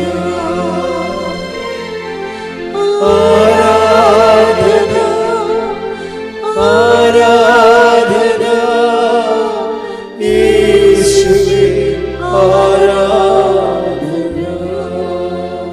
പരിശുദ്ധ പരമദിവ്യകാരുണ്യത്തിന് ആരാധനയും സ്തുതിയും പുകഴ്ചയും ഉണ്ടായിരിക്കട്ടെ. പരിശുദ്ധ പരമദിവ്യകാരുണ്യത്തിന് ആരാധനയും സ്തുതിയും പുകഴ്ചയും ഉണ്ടായിരിക്കട്ടെ. എൻ്റെ പ്രിയപ്പെട്ടവരെ, അതായത് മാതാവ് ഇപ്പം ഈ ഇവളുടെ തീസിസ് വിഷയം, കാരണം നമ്മൾ നേരത്തെ 16-20 കണ്ട പോലെ കർത്താവ് അവരോട് ചേർന്ന് പ്രവർത്തിക്കാൻ തുടങ്ങിയെന്ന് വെച്ചാൽ മാതാവ് ഇവളോടുകൂടെ ചേർന്ന് പ്രവർത്തിക്കാൻ തുടങ്ങിയിട്ടുണ്ട്. കാര്യം എന്താണ്, ആ പഴയ രജിസ്ട്രാർ അയാൾ തന്നെയാണ് ഇപ്പോഴും അവിടെ ഇരിക്കണത്. ആ സെക്ഷൻ ഓഫീസറും അത് തന്നെയാണ്. ഒരു കട്ടിക്കണ്ണടയും വെച്ച് ഇങ്ങനെ കറുത്തൂരിൻ്റെ അവിടെ ഇരിപ്പുണ്ട്. അയാളെ കാണുമ്പോൾ തന്നെ പേടിച്ച് പോകുന്നതാണ് പറയണത്. അയാൾ ഒന്നും അമ്പിനും ബില്ലിനും അടുക്കാത്തൊരു പാർട്ടിയാണ്. അതിൻ്റെ കൂടെ തന്നെയാണ് ഈ അസിസ്റ്റൻ്റ് രജിസ്ട്രാറും അതുപോലെ ഡെപ്യൂട്ടി രജിസ്ട്രാർ, അതെല്ലാം യൂണിവേഴ്സിറ്റി ഡിപ്പാർട്ട്മെൻറ്റ് ബേസിലുള്ള ആൾക്കാരാണ്. ഇവരൊക്കെ ഇങ്ങനെ നമ്മുടെ വഴികളിൽ ഇങ്ങനെ വട്ടം കിടക്കുകയാണ്, ഒന്നും നടത്താതിരിക്കാൻ വേണ്ടി. അതിന് പറ്റിയൊരു ഗൈഡും. പക്ഷേ ഈ 3 ഭീകരന്മാരും കൂടി ഇതിൻ്റെ ജീവിതത്തിലൊരു തീരുമാനം ഉണ്ടാക്കുകയാണ്. 8 കൊല്ലം പോയി. ഇപ്പം എന്നാ പറ്റി, അമ്മ നേരിട്ട് ഈ തീസിസ് എടുക്കുകയാണ്. അമ്മ ഇവിടെ നിങ്ങൾക്ക് തമാശ തോന്നുക, നിങ്ങളിങ്ങനെ ബുദ്ധിയും ബോധവും ഇല്ലാതെ ചില പിള്ളേരെ പോലെ അവിടെ ഇവിടെയും വായിട്ട് നോക്കി വന്ന് കൊണ്ടുവന്ന് കെട്ടിത്താത്തുന്ന പോലെയല്ല. ചില ആൾക്കാരൊക്കെ ഉടമ്പടി ചെയ്യുമ്പം തന്നെ ഞാനിവിടെ നിൽക്കും. അപ്പം ഞാൻ പറയും, അത് ശരിയായി, അതാണ് ഉടമ്പടി. എന്നതാ കാര്യം, അവരാ നെഞ്ചത്ത് വെച്ച് കുറച്ച് നേരം ഇത് പ്രാർത്ഥിക്കും. എന്നിട്ട് ഇങ്ങനെ പ്രാർത്ഥിച്ചതിന് ശേഷം ഇതിട്ടതിന് ശേഷം മാതാവിൻ്റെ മൂത്രം നോക്കും. എന്താ കാര്യം, ഉടമ്പടി ഏൽപ്പിക്കണം എന്നൊരു സംഭവമുണ്ട്. നമുക്ക് ഇടാൻ പറ്റും, ഏൽപ്പിക്കണ വേറെ വിഷയമാണ്. ഉടമ്പടി ഇടാൻ പറ്റും, പക്ഷേ ഏൽപ്പിക്കണം എന്ന് വെച്ച് കഴിഞ്ഞാൽ അത് മനസ്സ് ഏൽപ്പിക്കുകയാണ്. എനിക്ക് ചെയ്യാവുന്നത് പോലെ ഞാൻ മനോഹരമായിട്ട് ഈ സംഭവം ചെയ്യും. ഞാൻ അവസാന സ്ഥലത്ത് വന്നിരിക്കുകയാണ് എൻ്റെ ജീവിതത്തിൻ്റെ, എനിക്ക് നീയേ ഉള്ളൂ. അപ്പോൾ എന്താ, അവർ മുങ്ങിയിരിക്കുകയാണ്. ഇനി എടുത്തോണ്ടേ പൊങ്ങത്തുള്ളവർ നമുക്കറിയാവത്. അത് ഇവിടെ കാണുമ്പോൾ അമ്മ പറയും, എന്നോട് പറയാം നോക്കെന്ന് പറയും. അപ്പം ഞാൻ നോക്കുമ്പോൾ എനിക്ക് ആളെ മനസ്സിലാവും. എന്താ, അവർ എത്രയും വേഗം സാക്ഷ്യം പറയുമെന്ന്. അതായത് ഉടമ്പടി ഇടണതും ഉടമ്പടി ഏൽപ്പിക്കണതും 2 സബ്ജക്റ്റാണത്. അപ്പം അത് എപ്പോഴും നമ്മൾ ശ്രദ്ധിക്കണ ഒരു വിഷയത്തിൽ, ദൈവത്തിന് ഇപ്പം ഷീന അങ്ങനെ ഒരു സബ്ജക്റ്റാണ് വെച്ചാൽ ദൈവത്തിന് അവൾക്കറിയാം. പക്ഷേ ഉടമ്പടിയിലൂടെയുള്ള പുതിയ ദൈവിക ഇടപെടലിനെക്കുറിച്ച് അവൾക്കറിയത്തില്ല. ഉടമ്പടി ചെയ്ത് കഴിഞ്ഞപ്പോൾ അവൾക്ക് മനസ്സിലായത് ഇതെല്ലാം കർത്താവ് പറഞ്ഞ കാര്യങ്ങളാണ്. നിങ്ങൾ നല്ല അനുഷ്ഠാന ക്രിസ്ത്യാനി ആയിരിക്കാം, പക്ഷെ ഒരു ആത്മീയ ക്രിസ്ത്യാനി ആയിരിക്കണം നിർബന്ധമില്ല. നമ്മൾ കണ്ടുന്നത് നിങ്ങളെല്ലാ ഓശാന ഞായറാഴ്ച പള്ളിയിൽ പോയി, എല്ലാ ദിവസവും എല്ലാ ആഴ്ചയിലും പള്ളിയിൽ പോയി കുമ്പസാരിച്ച് കുർബാന സ്വീകരിച്ച് അല്ലെങ്കിൽ പോകുന്ന നല്ലൊരു കൾട്ടിക്കായിട്ടുള്ള ഒരു ക്രിസ്ത്യൻ ആയിരിക്കാം. പക്ഷേ ഒരു ക്രിസ്ത്യൻ ആകുമെന്നുള്ളത് വേറെ വിഷയമാണ്. കൾട്ടിക്കൊക്കെ നിങ്ങളെ സഹായിക്കേണ്ടതാണ്, പക്ഷെ നിങ്ങൾ അതിനോട് അർത്ഥവത്തായിട്ട് സഹകരിക്കാത്ത കാരണം കൾട്ട് വേറെ ക്രിസ്ത്യൻ വേറെ ആയിട്ട് നിൽക്കുന്നതാണ് ചില സമയത്ത്. പക്ഷേ ഈ ഷീനയെ സംബന്ധിച്ചിടത്തോളം കൾട്ടല്ല, അവർ കൾട്ടിൻ്റെ ഉള്ളിലൂടെ നടക്കുന്നത് യഥാർത്ഥ ദൈവത്തെ അന്വേഷിക്കാനുള്ളൊരു മനസ്സുണ്ട്. അപ്പോൾ അവളെ കറക്റ്റ് കൊണ്ടുവന്ന് ആ കടലിലേക്ക്, ആ തുറമുഖമുള്ള കടലിലേക്ക് അവളുടെ കപ്പൽ അടുത്ത് വരുന്നതിനെക്കുറിച്ച് അവൾക്ക് നല്ല ബോധമുണ്ട്. ആ ചെയ്യണ കാര്യങ്ങളെല്ലാം ഭദ്രമായിട്ട് കൃത്യമായിട്ട് ദൈവസ്നേഹത്തോടെ, എപ്പോഴും നമ്മൾ ചെയ്യേണ്ട കാര്യം ദൈവസ്നേഹത്തോടെ ചെയ്യണം. ഇപ്പോൾ അണിമ പറഞ്ഞ ദൈവസ്നേഹത്തെ വെച്ചല്ലേ, ഈശോ എന്താ പറഞ്ഞത്, ഞാൻ നേരത്തെ പറഞ്ഞില്ലേ, ആത്മാവാണ് ജീവൻ നൽകണത്, ജഡം ഒന്നിനും. അപ്പം ഈ ജഡമെന്ന് പറഞ്ഞ സാധനത്തിന്, ജഡത്തിന് കുറേ വിഷയങ്ങളുണ്ട്. ഇപ്പം നിങ്ങൾ ജഡമാണെങ്കിൽ ഈ ഉടമ്പടി പോലും നിങ്ങൾക്ക് ഉപകരിക്കത്തില്ല. എന്താ കാര്യത്തിൽ കഴിഞ്ഞാൽ ഈ ജഡിക മനുഷ്യർ, ഇപ്പം ആ നിക്കോദേമോസിനോട് ഈശോ എന്താ പറയണത്? ആ 3:3 എടുത്ത യോഹന്നാന്റെ സുവിശേഷം. യേശു പറഞ്ഞു, സത്യം സത്യമായി ഞാൻ നിന്നോട് പറയുന്നു, സത്യസത്യമായി ഞാൻ നിന്നോട് പറയുന്നു, വീണ്ടും ജനിക്കുന്നില്ലെങ്കിൽ ഒരുവന് ദൈവരാജ്യം കാണാൻ കഴിയുകയില്ല. ഇത് നമ്മൾ 100 പ്രാവശ്യം വായിക്കുന്നതാണ്. എപ്പോഴും വായിക്കും. വീണ്ടും ജനിച്ചില്ലെങ്കിൽ ദൈവരാജ്യം കാണാൻ കഴിയില്ല, കണ്ടില്ലെങ്കിൽ കാണണ്ട. ഇതാണ് ഈ വായിക്കുന്ന അണ്ണന്മാരുടെ എല്ലാത്തിനും മനസ്സിരിപ്പ്. കർത്താവ് വളരെ ചങ്കയെക്കൊണ്ട് പറയുന്ന സംഭവമാണിത്. എന്താണ്? വീണ്ടും ജനിക്കുന്നില്ലെങ്കിൽ, പറഞ്ഞേ, വീണ്ടും ജനിക്കുന്നില്ലെങ്കിൽ ദൈവരാജ്യം കാണാൻ കഴിയത്തില്ല. അപ്പൊ നിക്കോദേമോസ് ചോദിച്ചു, എനിക്ക് തന്നെ ഇപ്പൊ പൈസ 10-70 പ്രായമായി, എനിക്ക് അമ്മയുടെ ഉദരത്തിൽ പ്രവേശിച്ചിട്ട് വീണ്ടും ജനിക്കാൻ പറ്റുമോ? അപ്പൊ ഈശോ പറഞ്ഞു, എടാ പൊട്ട, നീ ഇസ്രായേലിലെ റബ്ബിയല്ലേ, നിനക്ക് ഈ കാര്യങ്ങളൊന്നും അറിയത്തില്ലേ? ചുമ്മാ വേഷം കെട്ടി അടയ്ക്കണമെന്ന് ചോദിക്കണേ. ഇയാളുടെ കയ്യിൽ ഈ പരിചയന്മാരുടെ കുറേ വേഷങ്ങളുണ്ടല്ലോ. അവർ മുകളിൽ ഒരു കെട്ട് കെട്ടും, പിന്നെ അവരുടെ അംഗവസ്ത്രങ്ങൾ, പല പരിപാടികളുണ്ട്. അവരുടെ നിശ്ചിതമായ ആത്മീയ ജീവിതം അനുഷ്ഠിക്കുന്നതിൻ്റെ ഭാഗമായിട്ട് സമൂഹത്തെയും അവരെയും ബോധ്യപ്പെടുത്താൻ വേണ്ടി കുറേ വേഷങ്ങളുണ്ട്. അപ്പോൾ ഈശോ പറയും, വേഷമാണല്ലേ? നിക്കോദേമോസിനോട് ചോദിക്കും, വേഷമാണല്ലേ? നീ ഇസ്രായേലിൻ്റെ റബ്ബിയല്ലേ, നീ കാര്യങ്ങളൊന്നും അറിയത്തില്ല ചോദിച്ചു കഴിഞ്ഞാൽ ചുമ്മാ വേഷമാണല്ലേ? അതാണ് ആ ചോദ്യം. ആരോടും ചോദിക്കാം, എന്നോടും ചോദിക്കാം, ആരോടും ചോദിക്കാം. കർത്താവിൻ്റെ പേര് വേഷം കെട്ടിയിരിക്കണം, എല്ലാവരോടും ചോദിക്കാം, വേഷമാണല്ലേ? കാര്യങ്ങളൊന്നും അറിയത്തില്ലല്ലേ? കാര്യം എന്താണ്? കാര്യങ്ങളൊന്നും അറിയാൻ പാടില്ലാത്ത വേഷമെടുത്തിട്ടിരിക്കണ ഒത്തിരി പേര് എല്ലായിടത്തും ഉണ്ടാവും, എല്ലാ പ്രസ്ഥാനങ്ങളിലും ഉണ്ടാവും. അത് തന്നെ നിക്കോദേമോസ് ചോദിക്കണത്, വേഷമാണല്ലേ, കാര്യങ്ങൾ അറിയത്തില്ലല്ലേ? ഇതിനെന്താ പറയണത്? ആത്മാവിലും ജനിക്കുന്നത് ആത്മാവും, ജഡത്തിൽ നിന്ന് ജനിക്കുന്നത് ജഡവുമാണ്. അപ്പം ജഡത്തിൽ നിന്നൊരിക്കലും ആത്മാവ് ഉണ്ടാകത്തില്ലെന്ന് വിഷയം. അപ്പം നിങ്ങൾ ജഡമാണെങ്കിലേ, ഇപ്പം അണിമയുടെ പ്രശ്നം എന്താ? അണിമ കർത്താവിനോട് പറഞ്ഞു, കർത്താവേ, ഞാൻ ചുമ്മാ ജഡവാ. ചുമ്മാ ജഡമെന്ന് പറഞ്ഞാൽ എന്തറിയാമോ? ചുമ്മാ ജഡത്തിൻ്റെ സ്വഭാവങ്ങൾ ഭയങ്കര രസമാണ്. അടിമ പറയണത്, എന്നെ ആരെങ്കിലും എന്തെങ്കിലും പറഞ്ഞാൽ പിന്നെ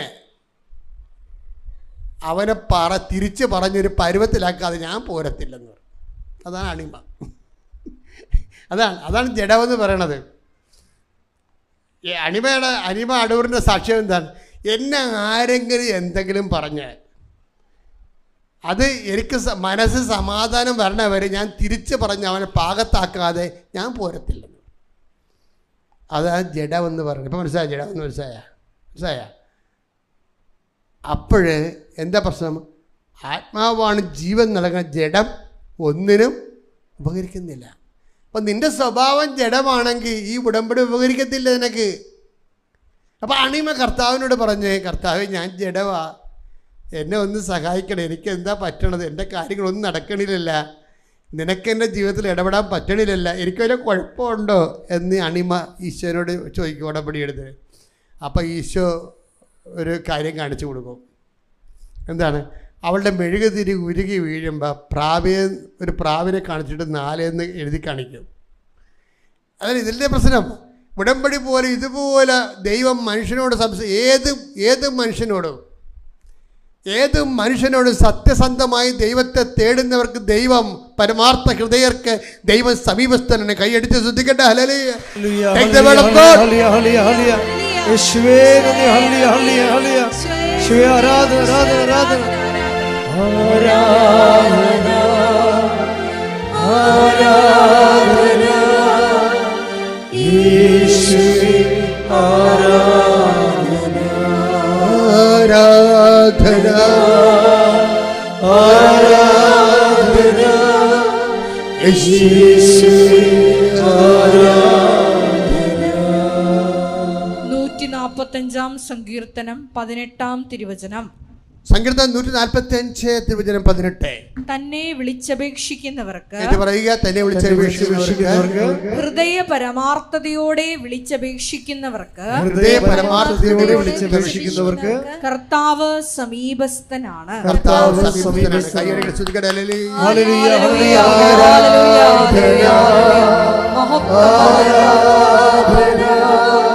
യേശുവേ ആരാധന,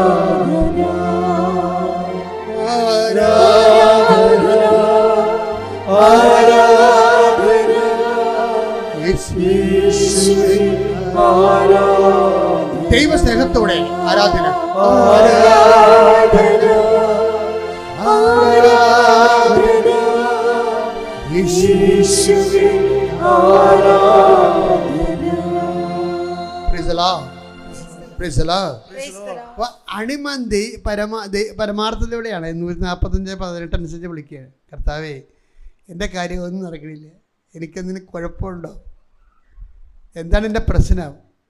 ജഡം പലശൂന്യമായ പോലെ എല്ലാം പലശൂന്യമായിക്കൊണ്ടിരിക്കുകയാണ്, ഉടമ്പടിയും പലശൂന്യമായി. അപ്പോൾ ഇവളുടെ ആത്മാർത്ഥത കാരണം കർത്താവ് എന്ത് ചെയ്ത്, ഈ തിരി ഉരുക്കി വീഴുന്ന പ്രാർത്ഥിക്കുന്ന സമയത്ത് തിരി ഉരുക്കി വീണ ഒരു പ്രാവിനെ പോലെ നിൽക്കുകയാണ് തിരി. എന്നിട്ട് 4 കാണിച്ച് പരിശുദ്ധാത്മാ പറഞ്ഞു, ഈ ഹോളി സ്പിരിറ്റ് 4 അടിക്കാൻ പറഞ്ഞു. അവ ഗൂഗിൾ എടുത്തിട്ട് ഹോളി സ്പിരിറ്റ്, പരിശുദ്ധാത്മാവ് ഹോളി സ്പിരിറ്റാണല്ലോ പ്രാവ് കാണിക്കുമ്പോൾ. അപ്പോൾ അവൾക്ക് ആ ജ്ഞാനം കയറി വന്ന വരവ് കണ്ടില്ലേ? അവൾ ജ്ഞാനം കയറിയിട്ട് പ്രാവിനെ കണ്ടപ്പോൾ ഹോളി സ്പിരിറ്റ് പരിശുദ്ധാത്മാവ്. എന്നിട്ട് ഗൂഗിളിനോട് പറഞ്ഞു പരിശുദ്ധാത്മാവ് ഹോളി സ്പിരിറ്റ് 4 പറഞ്ഞു. അപ്പോൾ ഗൂഗിൾ പറഞ്ഞ് ക്ഷമയെന്ന് പറഞ്ഞു. എന്താണ് ക്ഷമ? നിനക്ക് വേണ്ടത് എന്താ? നിനക്ക് ജഡമാണ്. ഈ ജഡത്തിൽ നിന്ന് ജനിക്കുന്നത് ജഡമായിരിക്കും, ആത്മാവിൽ നിന്ന് ജനിക്കുന്നത് ആത്മാവ്. അപ്പം ഞാൻ നിന്നോട് പറഞ്ഞ വചനങ്ങൾ എടുത്തിട്ട് ആത്മാവും അത് ജീവനുമാണ് ഇല്ലേ? ജഡത്തിനെ സ്പിരിറ്റാക്കി മാറ്റാൻ ഡീമെറ്റീരിയലൈസ് ചെയ്യാനാണ് പറഞ്ഞിരിക്കുന്നത് നിക്കോഡേമസിനോട്. മെറ്റീരിയൽ ഒന്നിനും ഉപയോഗിക്കുന്നില്ല, മെറ്റീരിയൽ ജഡം ഒന്നിനും ഉപകരിക്കണില്ല. ഈ ജഡത്ത്, ഇവളൊരു ജഡമായിരുന്നു അണിമ. അണിമയോട് പറഞ്ഞു ഇതിനെ ഡീമെറ്റീരിയലൈസ് ചെയ്യാൻ പറഞ്ഞു. ഈ ജഡത്തിനെ ആത്മീയമായിട്ട് കൺവേർട്ട് ചെയ്യാൻ പറഞ്ഞു. അപ്പം ക്ഷമയെന്ന് പറഞ്ഞാൽ എന്താ? ക്ഷമ സഹിക്കുന്ന സ്നേഹമാണ്. ക്ഷമയെന്ന് പറഞ്ഞൊരു പ്രോഡക്റ്റ് ഇല്ല, അതൊരു കോമ്പൗണ്ടാണ്. അത് സഹിക്കുന്ന സ്നേഹമാണ്. അപ്പോൾ സ്നേഹത്തിന് കുറച്ച് മുതൽ മുടക്കമുള്ള സ്നേഹമാണത്. എന്താണ്? നമുക്ക് കുറച്ച് സഹനം ആവശ്യപ്പെടുന്ന, ഇപ്പം ചിലരോട് നമ്മൾ തോറ്റ് കൊടുക്കേണ്ടി വരും. ചിലർ നമ്മളെ ചുമ്മാ ഒരു മറ്റുള്ളവരുടെ മുമ്പിൽ വെച്ച് കുറച്ച് കളയും. അപ്പം നമ്മൾ കുറഞ്ഞ പുള്ളിയല്ല, കൂടിയ പുള്ളിയാണ്, നീയാണ് കുറഞ്ഞ പുള്ളി എന്ന് പറയാൻ വേണ്ടിയാണ് തർക്കിക്കണത് അവരുമായിട്ട്. അപ്പോൾ ഈശോ പറഞ്ഞ് തർക്കിക്കണ്ട എന്ന് പറയും. എന്താ? നിനക്ക് അവൻ്റെ അടുത്ത് ജയിക്കണ, അതാ എൻ്റെ കൃപ വേണമെന്ന് ചോദിക്കും. അപ്പോൾ പരിശുദ്ധാത്മ പറയും, പൊട്ടി അവൻ്റെ അടുത്ത് ജയിച്ചിട്ട് നിനക്കെന്താ? അവൻ പട്ടിക്കാട്ടവാ, നിനക്കെന്ത് കിട്ടാനാണ്? നീ കർത്താവിനെ കണ്ടെടുത്ത് വരാൻ പറയും. അപ്പോൾ അണിമ എന്ത് ചെയ്ത് അന്ന് പോലെ പിന്നെ ക്ഷമയിലെ ജീവിക്കണേ. Praise the Lord. എന്നിട്ട് പറയാ ക്ഷമ ജീവിക്കുക. ക്ഷമ ജീവിച്ച പ്രശ്നം എന്താ അറിയാമോ? ഇവളുടെ ക്ഷമ അഭ്യസിച്ച് കഴിഞ്ഞപ്പോൾ ജഡം മാറിയിട്ട് ആത്മാവിലേക്ക് വരികയാണ് അവൾ. അപ്പോൾ എന്നാ പറയുന്നത്? അവൾക്കൊരു പെട്ടെന്ന് ഇങ്ങനെ കഴുത്തേലൊരു ക്യാൻസർ പോലെ ഒരു മുഴ വന്നു. അപ്പോൾ ഡോക്ടറുടെ അടുത്ത് എന്നാ പറഞ്ഞ് FNAC ചെയ്യണമെന്ന് പറഞ്ഞു. അപ്പോൾ അവൾ പറഞ്ഞ് ഈശോ എന്നാ പറയണമെന്ന് നോക്കട്ടെ എന്ന് പറഞ്ഞുകൊണ്ട് വന്ന് ഉടമ്പടി എടുത്തിട്ട് അച്ഛനെ കണ്ട് അച്ഛനെ അവിടെ സൈത്ത് പൂശി പ്രാർത്ഥിച്ച് വിട്ട്. പിന്നെ ഡോക്ടർ ചെന്ന് പറയുമ്പോൾ ഇത് എടി ആ മുഴ എന്തേന്ന് ചോദിച്ച്. നീ എന്ത് ട്രീറ്റ്മെൻറ്റാണ് ചെയ്തത്? ഞാൻ അമ്മയെടുത്ത് പോയെന്ന് പറഞ്ഞു. അത്രേ ഉള്ളൂ. കാണാനില്ല, സാധനം കാണാനില്ല, മുഴ കാണാനില്ല, അതാണ് വിഷയം. അതായത് നമ്മൾ സത്യസന്ധമായിട്ടാണ് ദൈവത്തെ അന്വേഷിക്കണമെന്ന് മക്കളെ ദൈവത്തിന് തോന്നണം. നിങ്ങൾക്ക് തോന്നിയാൽ പോരാ, ദൈവത്തിന് തോന്നണം. അപ്പം നമ്മൾ ജഡമല്ല ആത്മാവിലേക്ക് പ്രവേശിച്ചിരിക്കുന്നു എന്ന് തോന്നിയാൽ എൻ്റെ മക്കൾ പിന്നെ തിരിച്ച് ജഡത്തിനോട് വരരുത്. അതിനാണ് ഈശോ ബ്ലോക്കിട്ട് പ്രാർത്ഥിക്കാൻ പറയും. ഞങ്ങളെ പ്രലോഭനത്തിൽ, അതാണ് ബ്ലോക്ക് ചെയ്യാൻ പറയും. ആ പ്രാർത്ഥന ഭയങ്കര ബ്ലോക്കിങ്ങാണ്. എന്താണ്? നമ്മൾ തിരിച്ച് ജഡത്തിലേക്ക് വരാതിരിക്കാനാണ് ഈശോ പറയണത്. ഞങ്ങളെ പ്രലോഭനത്തിൽ ഉൾപ്പെടുത്തരുത്. പക്ഷെ അത് ആത്മാർത്ഥമായിട്ടാണ് പ്രാർത്ഥിക്കണമെങ്കിൽ പ്രലോഭനം ഉണ്ടാകേണ്ട കാര്യമില്ല.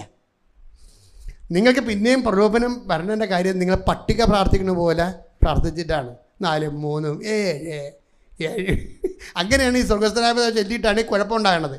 മറിച്ച് നമ്മൾ കർത്താവേ എനിക്ക് നിൻ്റെ കൂടെ ജീവിക്കണം, എനിക്ക് ജഡം വേണ്ട, എനിക്ക് അരുവി ജീവിക്കണം, നിന്നെ നയിക്കപ്പെടണം, നീ എൻ്റെ കൂടെ പ്രവർത്തിക്കണം. നമ്മളെ സഹപ്രവർത്തകർ പോലെ മുന്നോട്ട് പോയി ഈ ഭൂമിയിൽ യേശു ക്രിസ്തുവിനെ പോലെ പിതാവ് ഏൽപ്പിച്ച ജോലി പൂർത്തിയാക്കിയതുപോലെ എനിക്കും എന്നെ ഏൽപ്പിച്ച ജോലി നിനക്ക് വേണ്ടി പൂർത്തിയാക്കണം. എന്നെ ആത്മാവിൽ അഭിഷേകം ചെയ്യണമേ. സ്തുതിക്കട്ടെ. ഹല്ലേലൂയ.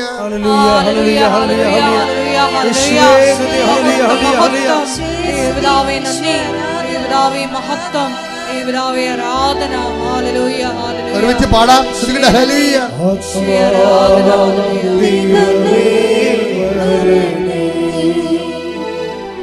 എന്റെ ഉള്ളിൽ വസിക്കാവരണമേ. ആത്മാവേ വരണമേ. എന്റെ ഉള്ളിൽ വസിക്കാവരണമേ. ദാഹിച്ചു നിന്നെ ഞാൻ തേടുന്നു. സ്വർഗ്ഗം തുറന്നിറങ്ങി നീ വരണേ. ദാഹിച്ചു നിന്നെ ഞാൻ തേടുന്നു. സ്വർഗ്ഗം തുറന്നിറങ്ങി നീ വരണേ. ആത്മാവേ വരണേ. എന്റെ ഉള്ളിൽ വസിക്കാവരണമേ. പരിശുദ്ധ പരമ ദിവ്യകാരുണ്യത്തിന് ആരാധനയും സ്തുതിയും പുകഴ്ചയും ഉണ്ടായിരിക്കട്ടെ. ഇനി നമ്മൾ ഷീന ജോർജിൻ്റെ അടുത്തേക്ക് പോയാൽ, ഷീന ജോർജ് ഇപ്പം കർത്താവ് അവരോട് സഹകരിക്കുകയാണ്. ആ സഹകരിക്കണ വീണ്ടും ഇവളുടെ ഷീന ജോർജിൻ്റെ പ്രോബ്ലം എന്താണെന്ന് വെച്ച് കഴിഞ്ഞാൽ നേരത്തെ ഇവൾ കൃപാസനത്തിൽ വരാതെ ഇത്രയും പ്രശ്നം 8 കൊല്ലമായിട്ട് അത് നശിക്കാൻ പോകുകയായിരുന്നു. ഏതെങ്കിലും കൃപാസനത്തിൽ വന്നില്ല. എന്താ കാരണം? കൃപാസനത്തിൽ ചില കാര്യങ്ങൾ ലോജിക്കല്ലെന്നാണ് അവൾ പറയണത്. പണ്ട് അവർ പറഞ്ഞുകൊണ്ടിരുന്നത് വരാതിരുന്ന കാര്യം ഇതാണ്, അവിടെ പറയുന്ന പല കാര്യങ്ങളും ലോജിക്കല്ലെന്ന് പറഞ്ഞാൽ ആരാണ്? പിശാച് പരത്തിയ ഒരു കുപ്രചരണമാണ്. പത്രം തിന്നാൻ അച്ഛൻ പറഞ്ഞ ഒരു പറയുക, സാധാരണ കോമൺ സെൻസുള്ള വല്ലവരും പറയുക പത്രം തിന്നാൻ. അപ്പം അത് അടിച്ചേൽപ്പിച്ചതാണ്, നമുക്കെതിരെ അടിച്ചേൽപ്പിച്ചിട്ട് മറ്റുള്ളവരെ പിശാച് കർത്താവിൻ്റെ ഉടമ്പടി ജീവിതത്തിൽ നിന്ന് അകറ്റി നിർത്താൻ വേണ്ടി കാണിച്ചു. അപ്പം ചില ആൾക്കാർ അതിനകത്ത് പെട്ടുപോയിട്ടുണ്ട്, കുറേ ആൾക്കാർ അതിനകത്ത് പെട്ടുപോയി. അപ്പം അങ്ങനെ വന്നപ്പോൾ പിന്നെ സാക്ഷ്യം പറയാനുള്ളവർ അവരുടെ ജീവിതകാലത്ത് ഇപ്പോൾ ഷീന പറയണത്, ഇന്ന് ഞാൻ അമ്മയോട് കണ്ണീരോടെ മാപ്പ് ചോദിക്കുന്നു. 8 കൊല്ലം അമ്മയടുത്ത് വരാൻ കഴിയാതെ തെറ്റിദ്ധാരണയിൽ പെട്ടിട്ട് അമ്മയടുത്ത് വരാൻ കഴിഞ്ഞില്ലല്ലോ. അപ്പോൾ 8 കൊല്ലം മിസ്സായിപ്പോയി. കാലമാണല്ലോ പ്രശ്നം. കാലം നമ്മൾ ദൈവത്തെ അറിയാൻ ഒരു സമയം, ഓരോ സമയം താമസിക്കും തോറും അത്രയും ദൈവാനുഗ്രഹങ്ങളാണ് നമുക്ക് നടക്കുന്നത്. നിങ്ങൾക്കറിയില്ല, ടൈം ഈസ് മണി എന്ന് പറഞ്ഞ പോലെ തന്നെയാണ് ടൈം ഈസ് ഗ്രേസ്. കൃപയെന്ന് പറയണത് അവശേഷിച്ച അതിന് മുൻകാല പ്രാബല്യമൊന്നുമില്ല. അവശേഷിച്ച സമയത്തെ നമുക്ക് ദൈവത്തിൻ്റെ കൃപ ആർജിക്കാൻ പറ്റത്തുള്ളൂ. അപ്പം നഷ്ടപ്പെട്ടത് പലപ്പോഴും ദൈവം നമ്മളോട് റീഫണ്ട് ചെയ്താൽ നന്നായി. നമുക്കായിട്ട് റീഫണ്ട് ചെയ്യാൻ പറ്റിയ ഫോർമുല ഇന്ന് വരെ എൻ്റെ ശ്രദ്ധയിൽപ്പെട്ടിട്ടില്ല. അപ്പം നഷ്ടപ്പെട്ടത് ചിലപ്പോൾ നഷ്ടപ്പെട്ടതാണ്. അപ്പം നിങ്ങൾ ചെയ്യേണ്ടതെന്ന് വെച്ച് കഴിഞ്ഞാൽ ദൈവമായിട്ട് വന്നാൽ മെറ്റീരിയൽ ബേസ്ഡ് ആകരുത്. ആ ഒരു ജോലി കിട്ടാൻ വേണ്ടി തൽക്കാലമുള്ള ഒരു നടപടിക്രമം പോലെ വരരുത്. അപ്പം മെറ്റീരിയൽ ബേസ്ഡാണ്, അത് ജഡമാണ്. മറിച്ച് ദൈവമായിരിക്കണം നിങ്ങളുടെ ലക്ഷ്യം. ദൈവത്തിൻ്റെ കൂടെ ജീവിക്കണം അതിനു വേണ്ടിയാണ് നമ്മൾ ഉടമ്പടി ജീവിതത്തിലേക്ക് വന്നത് എന്ന് ദൈവത്തിന് തോന്നിയാൽ പിന്നെ ചിലപ്പോൾ ദൈവം റീഫണ്ട് ചെയ്തെന്ന് വരും. ദൈവം പഴയത് കൂടി റീഫണ്ട് ചെയ്തെന്ന് വരും. നമുക്ക് നഷ്ടപ്പെട്ട കാലങ്ങളിലേക്ക് നേടാമായിരുന്ന കൃപ, എന്നേക്കുമായി നഷ്ടപ്പെട്ടെന്ന് നമ്മൾ കരുതിയിരുന്ന കൃപ കർത്താവ് തിരിച്ചു തരാനുള്ള സാധ്യതയുണ്ട്. അത് കർത്താവിനെ അടിസ്ഥാനപ്പെടുത്തി ജീവിക്കുമ്പോഴാണ്. ശ്രുതികട്ടെ. ഹല്ലേലൂയ.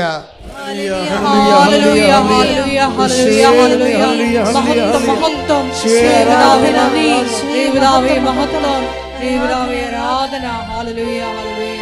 ആരാധന ആരാധന യേശുവേ ആരാധന ആരാധന ആരാധന യേശുവേ ആരാധന. ഇപ്പോഴും ഗൈഡ് ആ പഴയ അവസ്ഥ തന്നെ കിടക്കണാണ്. ഗൈഡിന് മാറ്റമൊന്നുമില്ല. അപ്പോഴാണ് ഷീന ഓർത്തത്, ഈ ഉപ്പിട്ട ആൾക്കാർ പ്രാർത്ഥിക്കുമല്ലോ. അപ്പോൾ PhD ഡോക്ടറിന് ഉപ്പിടാനൊക്കെ ഇത്തിരി പാടുണ്ട്. കുറച്ച് താഴേക്ക് ഇറങ്ങി വന്നേ, കുറച്ച് താഴെ വിശ്വാസ പ്രയോഗത്തിലേക്ക് വരുമ്പോൾ അവരോർക്കണേ കുടുംബക്കാരും അവിടെ ഇവിടെയൊക്കെ ഇരിക്കുന്നതിന് ഉപ്പ് വിചാരിച്ച് കൊടുക്കണ്ടല്ലോ. അങ്ങനെ എന്താ പരിപാടിയാണെന്ന് വിചാരിക്കണേ. ഇതല്ലല്ലോ. ഉടമ്പടി ദൈവപ്രയോഗത്തിൻ്റെ വിശ്വാസ പ്രയോഗമാണ് ഉപ്പെന്ന് പറയുന്നത്.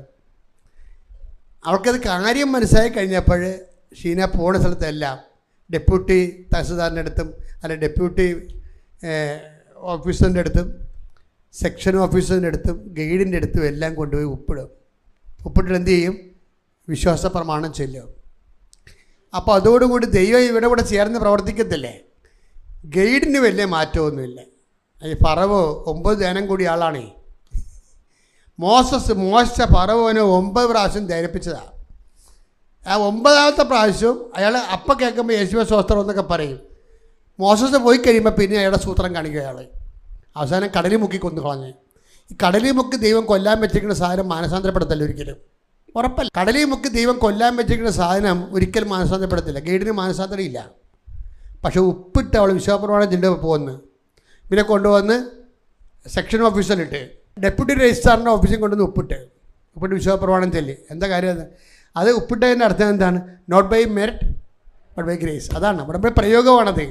എൻ്റെ കഴിവല്ല ഇനി, ഞാൻ 8 കൊല്ലം ശ്രമിച്ചിട്ടൊന്നും നടന്നില്ലേ, ഇനി എല്ലാം നിൻ്റെ കൃപയെന്നാണ്. ഒരു ദിവസം ചെല്ലുമ്പോഴുണ്ട് ആ പറിച്ചാമുണ്ടി കണ്ണാമൃഗം പോലെ ഇരിക്കുന്ന ഉദ്ദണ്ണനായ കറുത്ത കണ്ണടയുള്ള കട്ടിക്കണ്ടക്കാരൻ. അയാളിങ്ങനെ പൂച്ചയെ പോലെ ഇരിക്കണം. എന്ത് വേണം മകളെന്ന് ചോദിച്ചു. ഒരു മനുഷ്യന്മാരുടെ മാറ്റം തന്നെ മാറ്റമേ.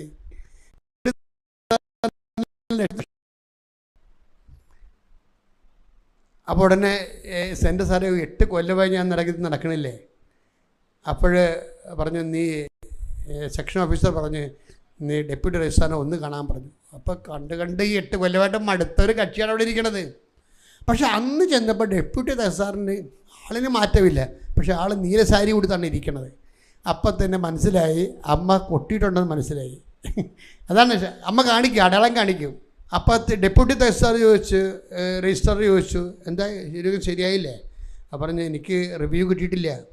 8 കൊല്ലമായിട്ട് നിങ്ങൾക്ക് റിവ്യൂ തന്നില്ലെന്ന് പറഞ്ഞ് ഇയാൾ ഉടനെ, ഈ ഡെപ്യൂട്ടി രജിസ്ട്രാർ ഉടനെ ഗൈഡിനെ വിളിച്ച്. അപ്പോൾ ഡിപ്പാർട്ട്മെൻറ്റിൽ നിന്ന് ആൾക്കാർ പറഞ്ഞ്, വാട്ട് നോൺസെൻസ്, വല്ലവരും ഇങ്ങനെ ചെയ്യും, ഇത് പ്രോട്ടോക്കോളല്ല.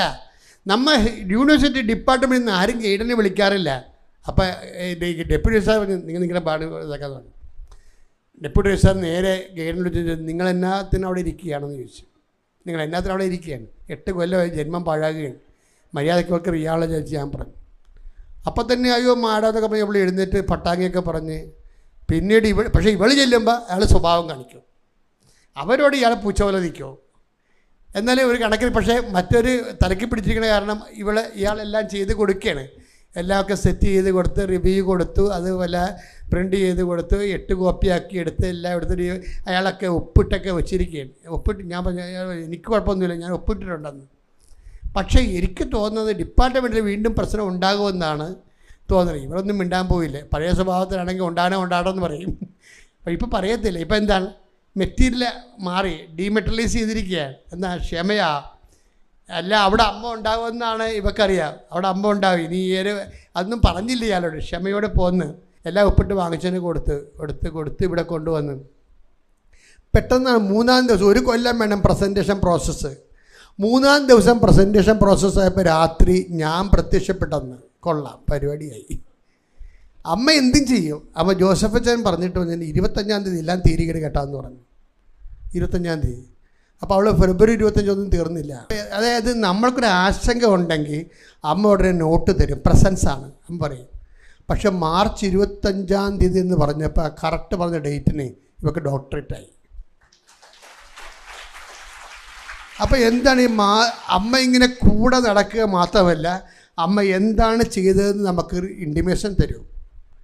ഇങ്ങനെ ഉടമ്പടി അല്ലാതെ ഏത് തരം പ്രാർത്ഥനാ ജീവിതമുണ്ട് ലോകത്ത്? ഒരിടത്തില്ല. നിങ്ങൾക്ക് ഇത്തിരി പാടാണെന്ന് ഇപ്പോൾ ഇവിടെ ഈ ലോകം മുഴുവൻ റോഡ് പണി നടക്കുകയാണ്, കാസർഗോഡ് മുതൽ ട്രിവാൻഡ്രം വരെ. അത് കാരണം ചില ആൾക്കാർ പറയും, അച്ഛാ ഇവിടെ വന്നാൽ പോകാൻ പാടല്ലേ അച്ഛാ എന്നൊക്കെ പറയും. പക്ഷേ നിങ്ങൾ ഓർക്കണേ, ഈ കാലത്ത് കഷ്ടപ്പെട്ട് വരണതാണ് നിങ്ങളുടെ ഏറ്റവും വലിയ വിജയം. ഈ കാലം മനഃപൂർവ്വം ഇങ്ങനെ ഇട്ടിരിക്കുകയാണ്. ഈ കാലത്ത് കഷ്ടപ്പെട്ടാലും ശരി, വണ്ടി കാത്തു നിന്നാലും ശരി, ബ്ലോക്കിൽ പെട്ടായാലും ശരി, അമ്മയെടുത്ത് നിങ്ങൾ ഈസിയുള്ള ഒരു കാലത്തേക്ക് വരാതിരുന്നാൽ ചിലപ്പോൾ നിങ്ങളുടെ ജീവിതം ഈസി ആയെന്ന് വരത്തില്ല. പക്ഷേ ദൈവത്തിനറിയാം നിങ്ങൾക്ക് ഇൻവെസ്റ്റ്മെൻ്റ് ഉണ്ട്. ഇത്രയും കഷ്ടപ്പാടാണെങ്കിൽ ബ്ലോക്കിൽ 2.5 മണിക്കൂറൊക്കെ കിടന്നിട്ടാണ്, പല ബ്ലോക്കിൽ 2-3 മണിക്കൂർ കിടന്നിട്ടല്ല ചിലർ വരണത്. എല്ലാവരും അല്ല, കുറച്ച് പേരെങ്കിലും അങ്ങനെയല്ല വരുന്നത്. എന്നാൽ അവർ വരണ എന്താ കാര്യം? ഈ കഷ്ടപ്പെട്ട കാലത്ത് കർത്താവിലേക്ക് വരുമ്പോൾ നമ്മുടെ സത്യസന്ധത ദൈവത്തിന് മനസ്സിലാകും. അത് ഈ ഒരു കാലമാണിത്. കാറ്റുള്ളപ്പോൾ തൂറ്റണം. ദൈവം നിങ്ങളെ അനുഗ്രഹിക്കട്ടെ. Price the Lord. ചേർന്ന് പ്രാർത്ഥിക്കുക. കർത്താവായ ദൈവമേ, അന്ധന് കാഴ്ച നൽകിയവനെ, ചെകിടന് കേൾവി നൽകിയവനെ, ഊമന് സംഭാഷണം നൽകിയവനെ, മഹോരോഗ്യം സുഖപ്പെടുത്തിയവനെ, തളർവാരോഗ്യം സുഖപ്പെടുത്തിയവനെ, മരിച്ചവനെ ഉയർപ്പിച്ചവനെ, അങ്ങയുടെ തിരുനാമത്തിന് സ്തോത്രം ചെയ്യുന്നു. കർത്താവേ, അങ്ങയുടെ തിരുമുറിവാർന്ന വലത് കരം എന്റെ ശിരസിൽ വെക്കണമേ. എന്റെ ശരീരത്തിന്റെ മുഴുവൻ രോഗങ്ങള്, വർഷങ്ങളുടെ രോഗങ്ങള്, അസ്ഥികളുടെ രോഗങ്ങള്, അസ്ഥികളുടെ രോഗങ്ങള് യേശുവിന്റെ നാമത്തിൽ ഈ നിമിഷം ആന്തരിക അവയവങ്ങളുടെ രോഗങ്ങള് ഈ നിമിഷം യേശു നാമത്തിൽ മാറിപ്പോകട്ടെ.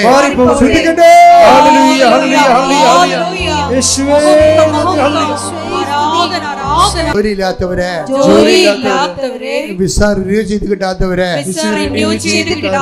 കടകമ്പോളങ്ങള്, കടത്തിലായി പോയവരെ, അനുദിന ജീവിതത്തിന് മാർഗമില്ലാത്തവരെ, പരീക്ഷ എഴുതിയവരെ, നല്ല റിസൾട്ട് കാത്തിരിക്കുന്നവരെ, വിവാഹം ഒത്തുവരാത്തവരെ, മക്കളില്ലാത്തവരെ, വീടില്ലാത്തവരെ, യാത്രയ്ക്ക് ഒരുങ്ങുന്നവരെ, ഓരോരോ കാര്യങ്ങളിൽ ജീവിതം